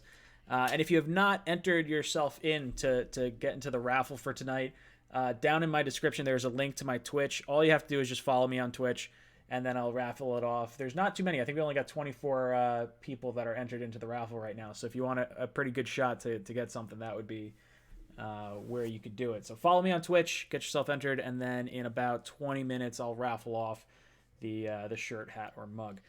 We'll jump into some more phone calls. I got to open up the screen again. Oh, definitely clicked the wrong thing. There we go. All right, phone number's on the screen. Remember to keep your questions short. I have to reiterate the questions that you say because Joe's not going to be able to hear your questions on his end. So yeah, keep the questions short. Joe, what do you think of the... Oh, never mind. Got a question. Or got words. Got a caller calling in. Call from David Gangrene. Oh, Gangrene David. What's up, dude? Gentlemen, how are you guys tonight? Ryan, I hope you're doing okay. Joe, I hope you're doing good, my man. It's been a little while since we went into it on Twitter about our record in 2016. So my question for you guys, I know, Ryan, you and I talked briefly about this, but what are your expectations for Denzel Mims going into an Adam Gase offense for his first year? Ooh, good question. Good question. Thank you, David. If you guys have not checked out David, his channel, Gangrene David on YouTube, is pretty good. He's got some good takes. Joe, what do you think about Denzel Mims, and what do you think his production? What should Jet fans think his production should be in year 1? Like, what's a successful season for year 1 Denzel Mims? Yeah, and this is not like, okay, it's different than Madden where a guy comes in his first season, he gets 1,200 yards and 17 touchdowns. Like, I don't think that's necessarily going to happen because, like I said, he needs to develop getting off a press. He needs to develop his releases, not just his footwork on his first 2 steps, but in terms of his first couple of steps and manipulating with the stem and all those things I talked about before, his route breaks. So I think, and like I said, Jets fans are gonna be super high. Okay, he's gonna get 1,000 yards and 12 touchdowns. I think 50, 60, 70, no, not even 70, like 50, 60 catches, like 700-800 yards, and he shows consistent hands and he improves in his route running ability, which I'm really gonna be looking out for. And let's say 6, 7, 8 touchdowns, I would be pretty impressed, just because, like I said, he comes from an offense which I heard a rumor before that, okay, well, his offense aided him. His offense not aided him at all. Listen, when you're only running a couple of routes, guys can sit on routes because they know what you're going to run. When you're running a ton of fades to do contested catches, that's not going to help your catch rate and your drop percentage, etc. And then another thing was, he can't be an X receiver because he can't run or he can't be number 1 because he can't run with the ball after the catch. Listen, when you're catching a ton of contested catches and you're running vertical routes and fade routes, the guys are always there to tackle. It's not like you're running drags and slants and you're not running in multi-layered concepts where you're getting the ball in open space. So that didn't help him either. So I think coming from an offense that's so simplistic, he has to develop his route running, whether it be involved with a concept in a drive or a dagger or a sail, whatever it may be. Like, he has to develop his timing and how to work with that, because in Baylor he worked on the backside a lot as an X. Will he be that X with the Jets? I think in the future, yes. Will he be his year 1? I don't know. So I think he has to develop a good amount. But like I said, I really, really like that pick. But you have to give room for every rookie to develop. So I think 50, 60 catches, around 700-800 yards, and 7-8 touchdowns, I would be pretty impressed. I'm looking at the route running, how the Jets use him, how he develops. But I think for a rookie, that's a pretty good season. Now, listen, if he gets 80 catches and 1,000 yards and 10 touchdowns, I'll be freaking ecstatic. Because I think he can, and like I said, and I didn't just say it, Coleman said it, again, NFL DB, we both agree that he could be a top 5 receiver, but he has to develop into that. It's not, you can't expect that year 1. So I'm really, really high on the pick, but he has to develop. So I think showing that he could be a true, like, number 2 solid receiver in a year 1, coming out of the system he did come out of, I think it would be really a step in the right direction. Yeah, I think when I look at Mims, you hit the nail on the head. If you can get 700 or 800 yards out of year 1 from him, I think if you could get 7 or 8 touchdowns, that's incredible. I don't know if I'm looking quite that much. If we could get 5, I think I'd be pretty happy for year 1. Of course you want more. I want 20 touchdowns and 2,000 yards. Get the fuck out of here. No, I think if I could get 700 yards, 5 touchdowns, 50 catches, I'd be okay with that. I think Sam Darnold spreads the ball around so much that he's not going to lock in on one receiver, but he also hasn't had a legit stud number 1 receiver, so we don't know what it's going to look like this year. It's going to be interesting. I hope Perriman gets a lot of looks. I'd like to see him develop into a really good receiver, because I'd love to bring him back for a second year. But yeah, Mims for shy of 1,000 yards, looks good, develops his route running, everything that you've kind of said earlier. I think that would be ideal. Pulling up some tape. What are we looking at here? I'll just put it up. Like I said, I think he needs to develop in a lot of areas, but what he's going to be able to do for the Jets, even just in the red zone, and his ability to hide point balls in the red zone, is going to be super exciting. I don't want to get too much into the film and exactly what's happening and get evens versus stretch releases and things like that, but he is exciting. So, and listen, it depends on how much they're going to target him. So it's easy to say, okay, are they gonna, does he get 500, 600, 700 yards? How much is he going to be targeted? Is he Sam Darnold's first read, second read?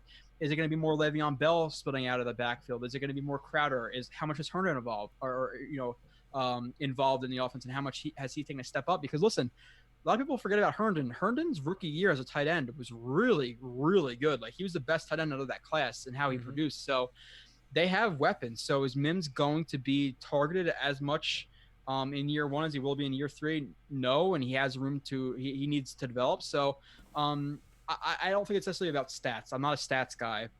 If I see him working well within concepts, running routes like he should, getting open but not necessarily the first read, I'm happy with it. So let's see how he develops, and especially this year it's going to be harder to look at rookies because they might not have an extended mini camp or training camp or how many preseason games they have. So it's going to be interesting to see how they develop. But I'm super amped about Mims for sure.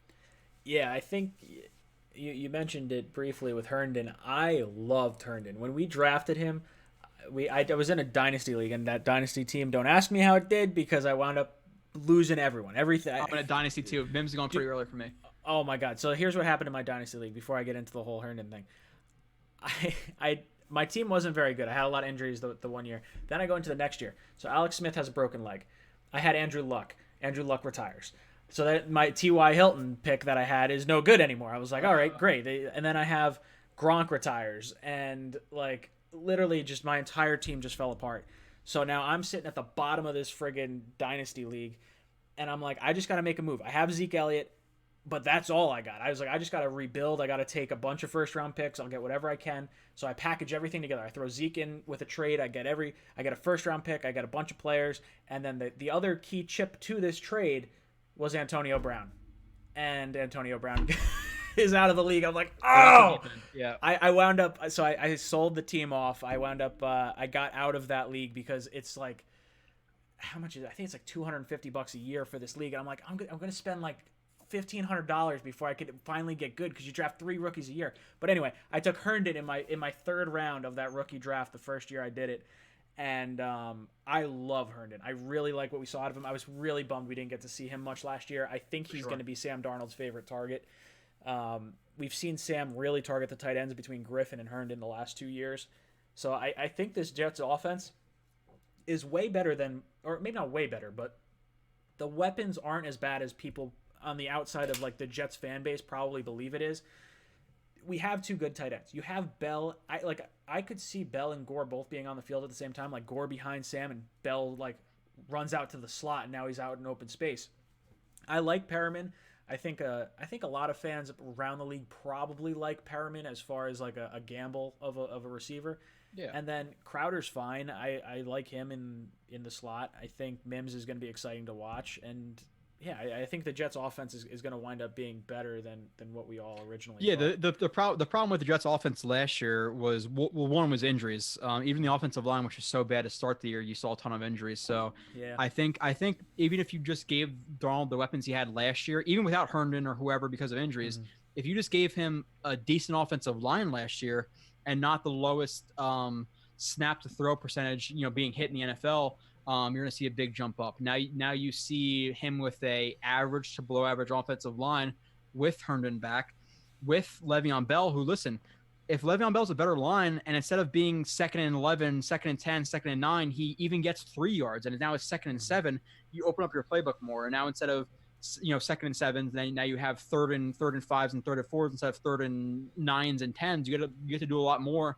There's a lot more ways you can threaten a defense. They can't just sit back in soft zone coverage and continue to win. So that's going to open up Darnold more, Bell more. Now you have Herndon coming back. You have Mims, a true X receiver he has to develop. But the weapons are a little bit overlooked, and I think the Jets are disrespected around the league a lot because a lot of people look into the Jets. How many their injuries last year were brutal. Mosley is, in my opinion, a top 5 inside linebacker in the league. Williamson, I think by fans, I'm higher on Williamson than most fans are. He's just a box guy. He can't play in coverage. I think he's okay in coverage, but a really good box guy. So you add 2 inside linebackers who I think are probably a top 5 duo in the league. Personally, to me, I'm not just saying that. You add more corner depth. You add more offensive linemen. You get Herndon back healthy. Now you have Le'Veon Bell running on a better line. The Jets can be a little bit better than people expect, but I just don't want people's expectations to be too high because they're still lacking at the most important positions, which are offensive line and edge rusher and corner. So they need to develop, but don't overlook them because I think they could throw up some good games for sure. It's going to be more exciting than it was last year. Last year, they're just decimated. Yeah, I think a lot of fans probably play a lot of fantasy football, and they realize the Jets have not had any sort of player that you would take in the first round, or not in the first round, but in the first probably 5, 6, 7 rounds, aside from Bell last year that people thought was going to be a lot better than he was. Robbie Anderson was probably the next option on that team. I think Crowder, if you're a PPR, hooked you up that first week. That is true. He had like 15 catches or something crazy, 13 catches. I don't remember what it was. Yeah. Yeah, I think the Jets' offense is going to be sneaky. Is going to be good. Like Sam Darnold's is going to spread the ball around. I think you won't see you're not going to have a Hopkins or a Michael Thomas or someone that you're going to zero in on all the time. He'll spread it out, and I think it's going to be good for the Jets. It's also good for the locker room. You don't necessarily have a me kind of guy on the team. At least I haven't seen it so much. Yeah, and one thing you commented on too, I think they're still going to go heavy at 11 personnel. Gase did a lot of 11 personnel last year. He did a lot of 11 personnel with the Dolphins, and you look at their 11 personnel, one tight end, one back. I think it's their best personnel group. You're looking at Herndon, you're looking at Bell, and then you're obviously looking at the three receivers in Crowder, Mims, Perriman. So I think that's a good personnel group for the Jets to have. So it's gonna be definitely interesting. But my problem with a lot of people around the NFL is they look like people are saying they look at the stats, they look at their record, but they don't really take into effect like a young quarterback with a bad offensive line with injuries. Like they don't look into that stuff. So the Jets are always going to be, because they're from the big market, be the laughing stock and be the team who's picked on. But the way that Joe Douglas is building, I have faith. I don't think they're going to be a playoff team this year, but I'm happy with the way they're developing. I expect it to be a little bit slower than some other fans. Whoever pick they make is going to be a Pro Bowler, but they're doing it the right way. So this is a good segue into MN's question. Thank you for the super chat again. He says, Pushcart Charlie and Paul Creed Rosani want to know if you have confidence in Adam Gase. What's your take on Adam Gase? I know there's a large contingency of fans. I would say over half were pretty hard on the fire Gase bandwagon this past year. What's your confidence level in Gase moving forward for this season?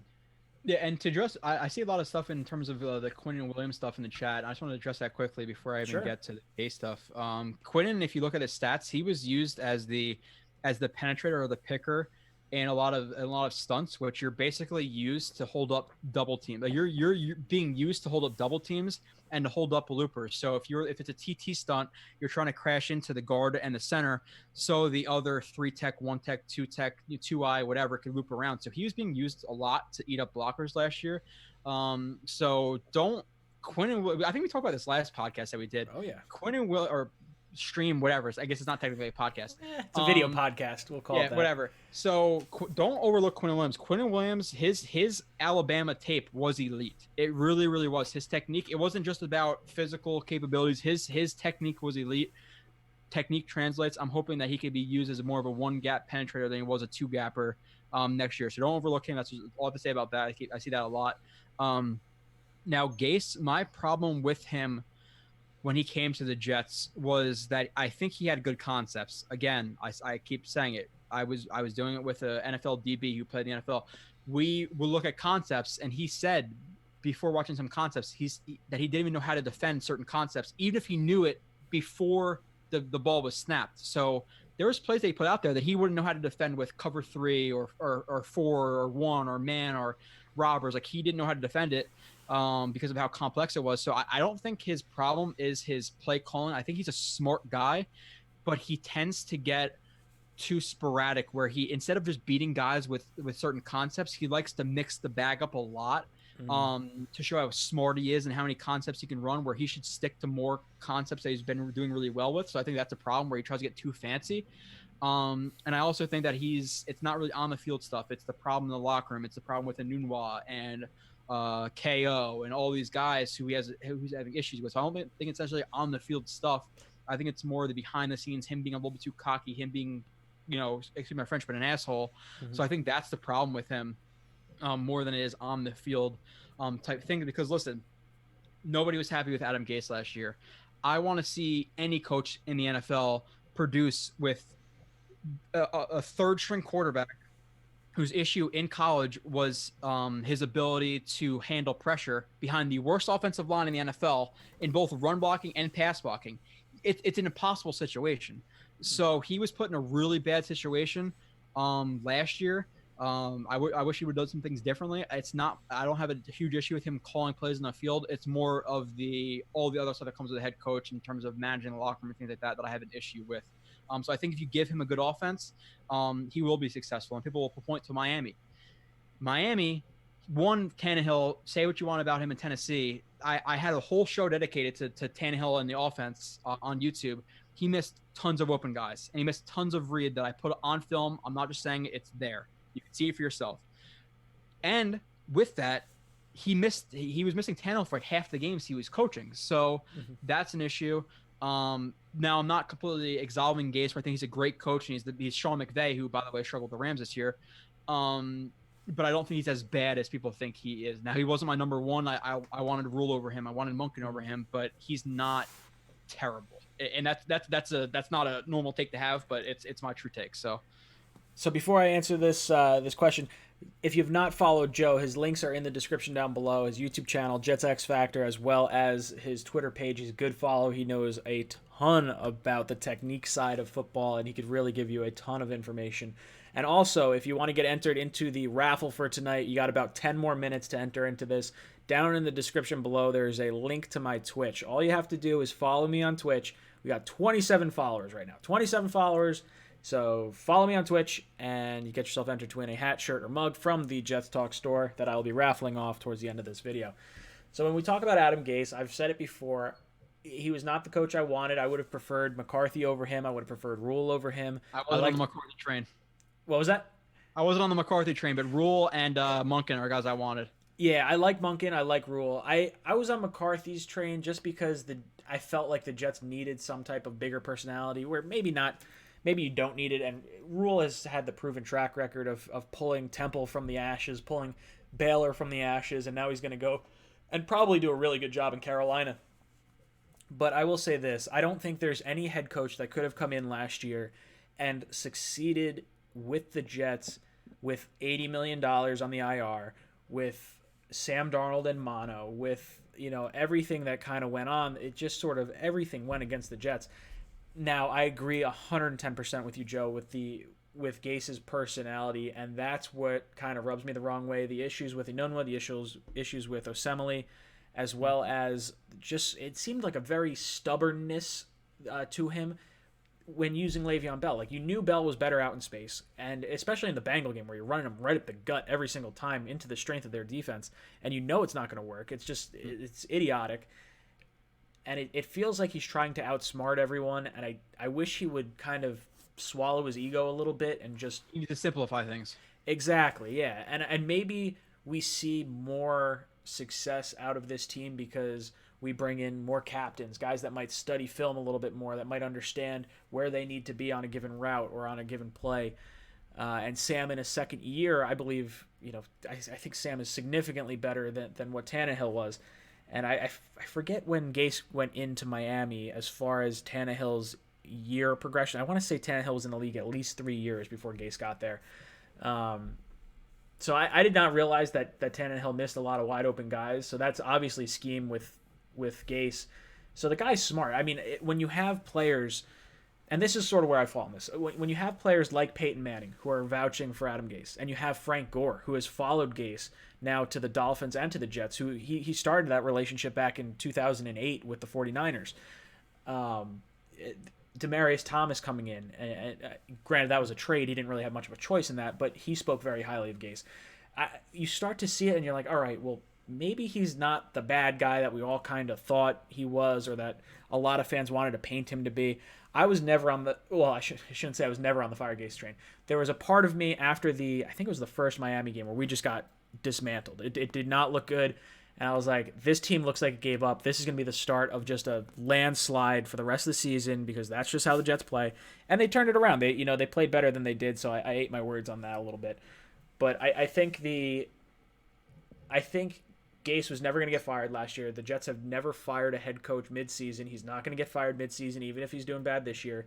I think he'll get the full year. I think as long as we show a top 20 offense and Sam's progressing, like we clearly see at the end of this season that Sam is the franchise quarterback and puts any sort of doubt to rest, I think Gase will be back. And honestly, all Jet fans should want Gase to succeed and want Gase to be here long term, because that means things are working and things are turning around. It's the first time in, God, how many years that we've really drafted well. The last good draft that I could feel like we had was Tannenbaum. Definitely Tannenbaum. It was either the Brickishaw Mangold year, or it was, I think David Harris was the year after that. It was Revis the year after Brick and Mangold.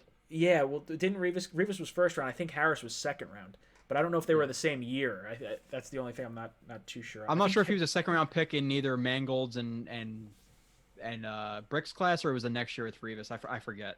Yeah, but those were good drafts nonetheless. Yeah, I mean, it was just significantly better. That the Jets just have not drafted well, and you look at the amount of guys that have been on this team, left the team, and are just out of the NFL, or just never received a second contract. It's telling that other teams do not want these players, and I think Douglas is really turning that culture around.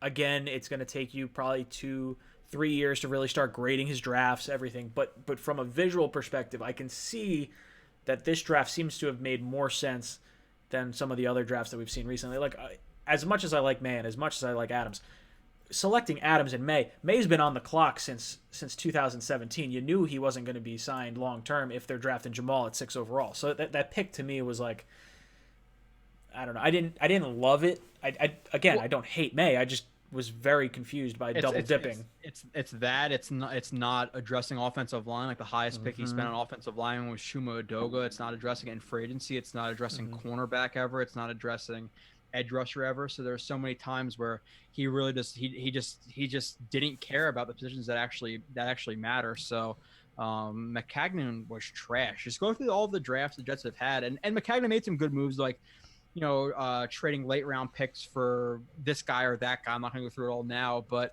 he made some good moves, but his drafts were absolutely terrible. So I think when you see Joe Douglas really see what the Jets needed coming through the draft, they needed to help Sam Darnold. He said it before the draft. He was going to do that. His first and second round picks were guys to help Sam Darnold. Late in the draft, he drafts another offensive lineman in the 4th round.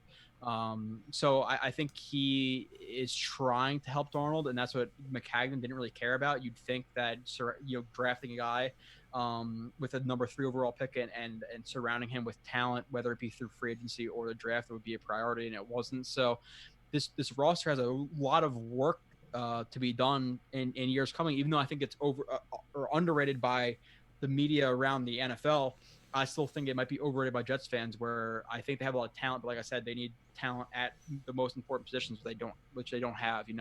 Next year they might have to add another corner or two, another offensive lineman or two, another edge rusher, another receiver. So there's a lot of work, but I think it's being built in the right way. We're not seeing him overspend like McCagnon did in his first year for Revis, for Cromartie, for this guy and that guy who were all going to be done in a year or two. And on the back end of their contracts that they were going to fizzle out and not be worth their contracts, Tremaine Johnson. So it's being built in the right way. So I'm excited. It's just going to take a little bit longer than some people may think. But in terms of like the coaches, Gase wasn't my first choice. And I know it's not the popular thing to say. I don't think he's terrible.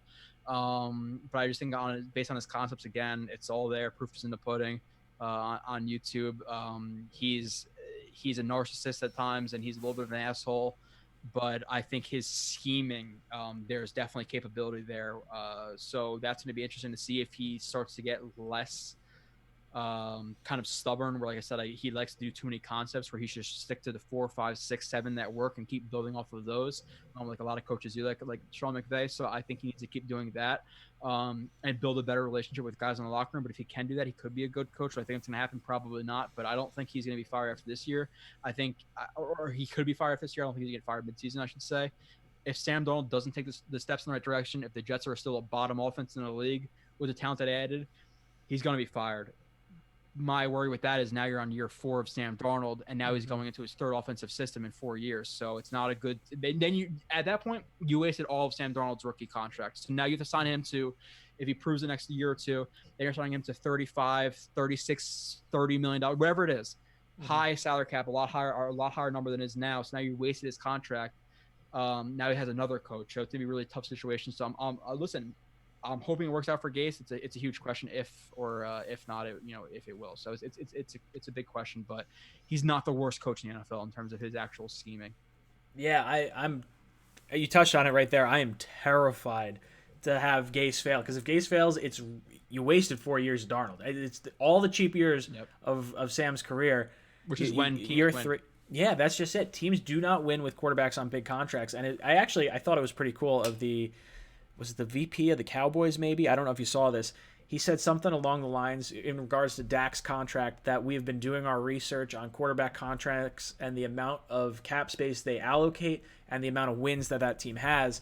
And when you pay a quarterback so much money, you just don't get as many wins. So this is why we're stuck on the whole Dak thing. And I was like, hey, I give this guy a lot of credit for saying that, because it's what a lot of teams feel, and a lot of teams just want to make the money. They don't necessarily want to win.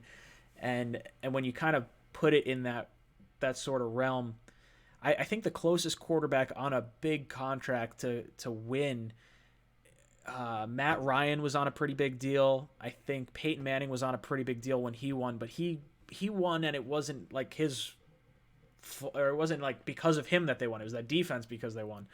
So yeah, oh yeah, for sure, yeah. Yeah, it's weird because I mean, when you take out, I don't know, Tom Brady was in what, 8 Super Bowls or something like that. Tom Brady is like he's the only guy you can really say that with that, but Tom Brady also hasn't. He was never paid money. He takes less money to win. I think like in terms of most consistent winner in the NFL who's paid highly, it's probably Russell Wilson. Mm-hmm. Aaron Rodgers a little bit too maybe, but it doesn't happen very often where you have a guy on one of the top flight quarterback contracts who wins Super Bowl. Like a lot of guys, it's the lower tier guys who are in their year 3, year 4 of their contract. When they're reaching the Super Bowl level, like the Rams, like they went for it. You know, Goff, I believe, was on a cheaper deal. They brought in a ton of guys with him, and then they paid him. Mm-hmm. And then now look at the Rams. Now they're like, the Jets are going to beat the Rams. They should be like 6-10. You know, so they if they don't start winning this year and then really build that team the next 2 years, extend Darnold, whatever. Having another coach year 1, you can't expect to win a Super Bowl with a coach year 1, really. So I wouldn't bank or put my bank account on Gase winning. You should want him to win. Like I said, having the worst quarterback in the NFL with the worst offensive line with a bad running game, it's not going to set up success. So people will point to week 2, 3, 4, 5, whatever. That was an impossible situation. Now I think he should have done some things differently in the later weeks, but he's not necessarily as bad as some people think he is. Even though, again, I still don't like him, but I'm not as low on him as some other people are. Sure. All right, guys. Now that we're towards the end of our broadcast, I'm going to select a random person from the guys that followed me on Twitch. So thank you very much for helping me boost that a little bit. I'm going to ask the chat, give me a number 1 through 15, and then give me a number 1 through 3. So the first number is going to be how many numbers I count, and 1 through 3 is going to be how many numbers I skip, or how many counts I skip. So it's going to be 12 and 2. That's what we're looking at. So it's going to be every other person now. So 1, 2, 3, 4, 5. 8. Ooh, okay, so OG Beagle 64. OG Beagle 64, you're going to be the winner for tonight's giveaway. Hit me up on the Jets Discord, email, Facebook, Instagram, whatever. Hit me up on one of my social media platforms, and I'll make sure I get you a hat, shirt, or mug from the Jets Discord store. Joe, I want to thank you so much for coming on and showing some of the footage for the fans out there on the cockpit. Do you have any last words to say before we call it a night? Yeah, like I said, JoeRB31 on Twitter. The stuff I showed today was really super generic. If you want to get into the real deep film of footwork and releases and even like Mims, like we talked about how tight his hands are when he catches balls, like everything. Go to the Blewett Blitz on YouTube on the podcast, and we talk about that stuff. It's a channel for people to really learn about the game instead of just cycling around the same opinions that are thrown out there by the big media guys. So it's a channel to really learn about the game and learn about the players. So Mumtaz sent in a super chat right at the end here. Oh no, it got deleted by Justin, but I'll say it anyway because I saw it before it got deleted. He said, "Tell Joe not to make every one of his videos as long as the Titanic." Hey, if you want to, it's in depth. It's in depth. Hey, my thing I always tell people: listen, if you want to watch for 20 minutes, watch for 20 minutes. If you want to really learn about the player in every play, it might be an hour to 2 hours, but that's for the people who want to learn. I'm not forcing you to watch all 2 hours. You can watch 15 minutes and get your feel, So it is what it is. Awesome. Joe, thank you so much for coming in and joining me today. Thank you to everyone that tuned in the chat. I look forward to having you guys back here Monday night next week for more of The Cockpit. My name's Ryan. I was your pilot, and we are signing off. Take it easy, Jet fans.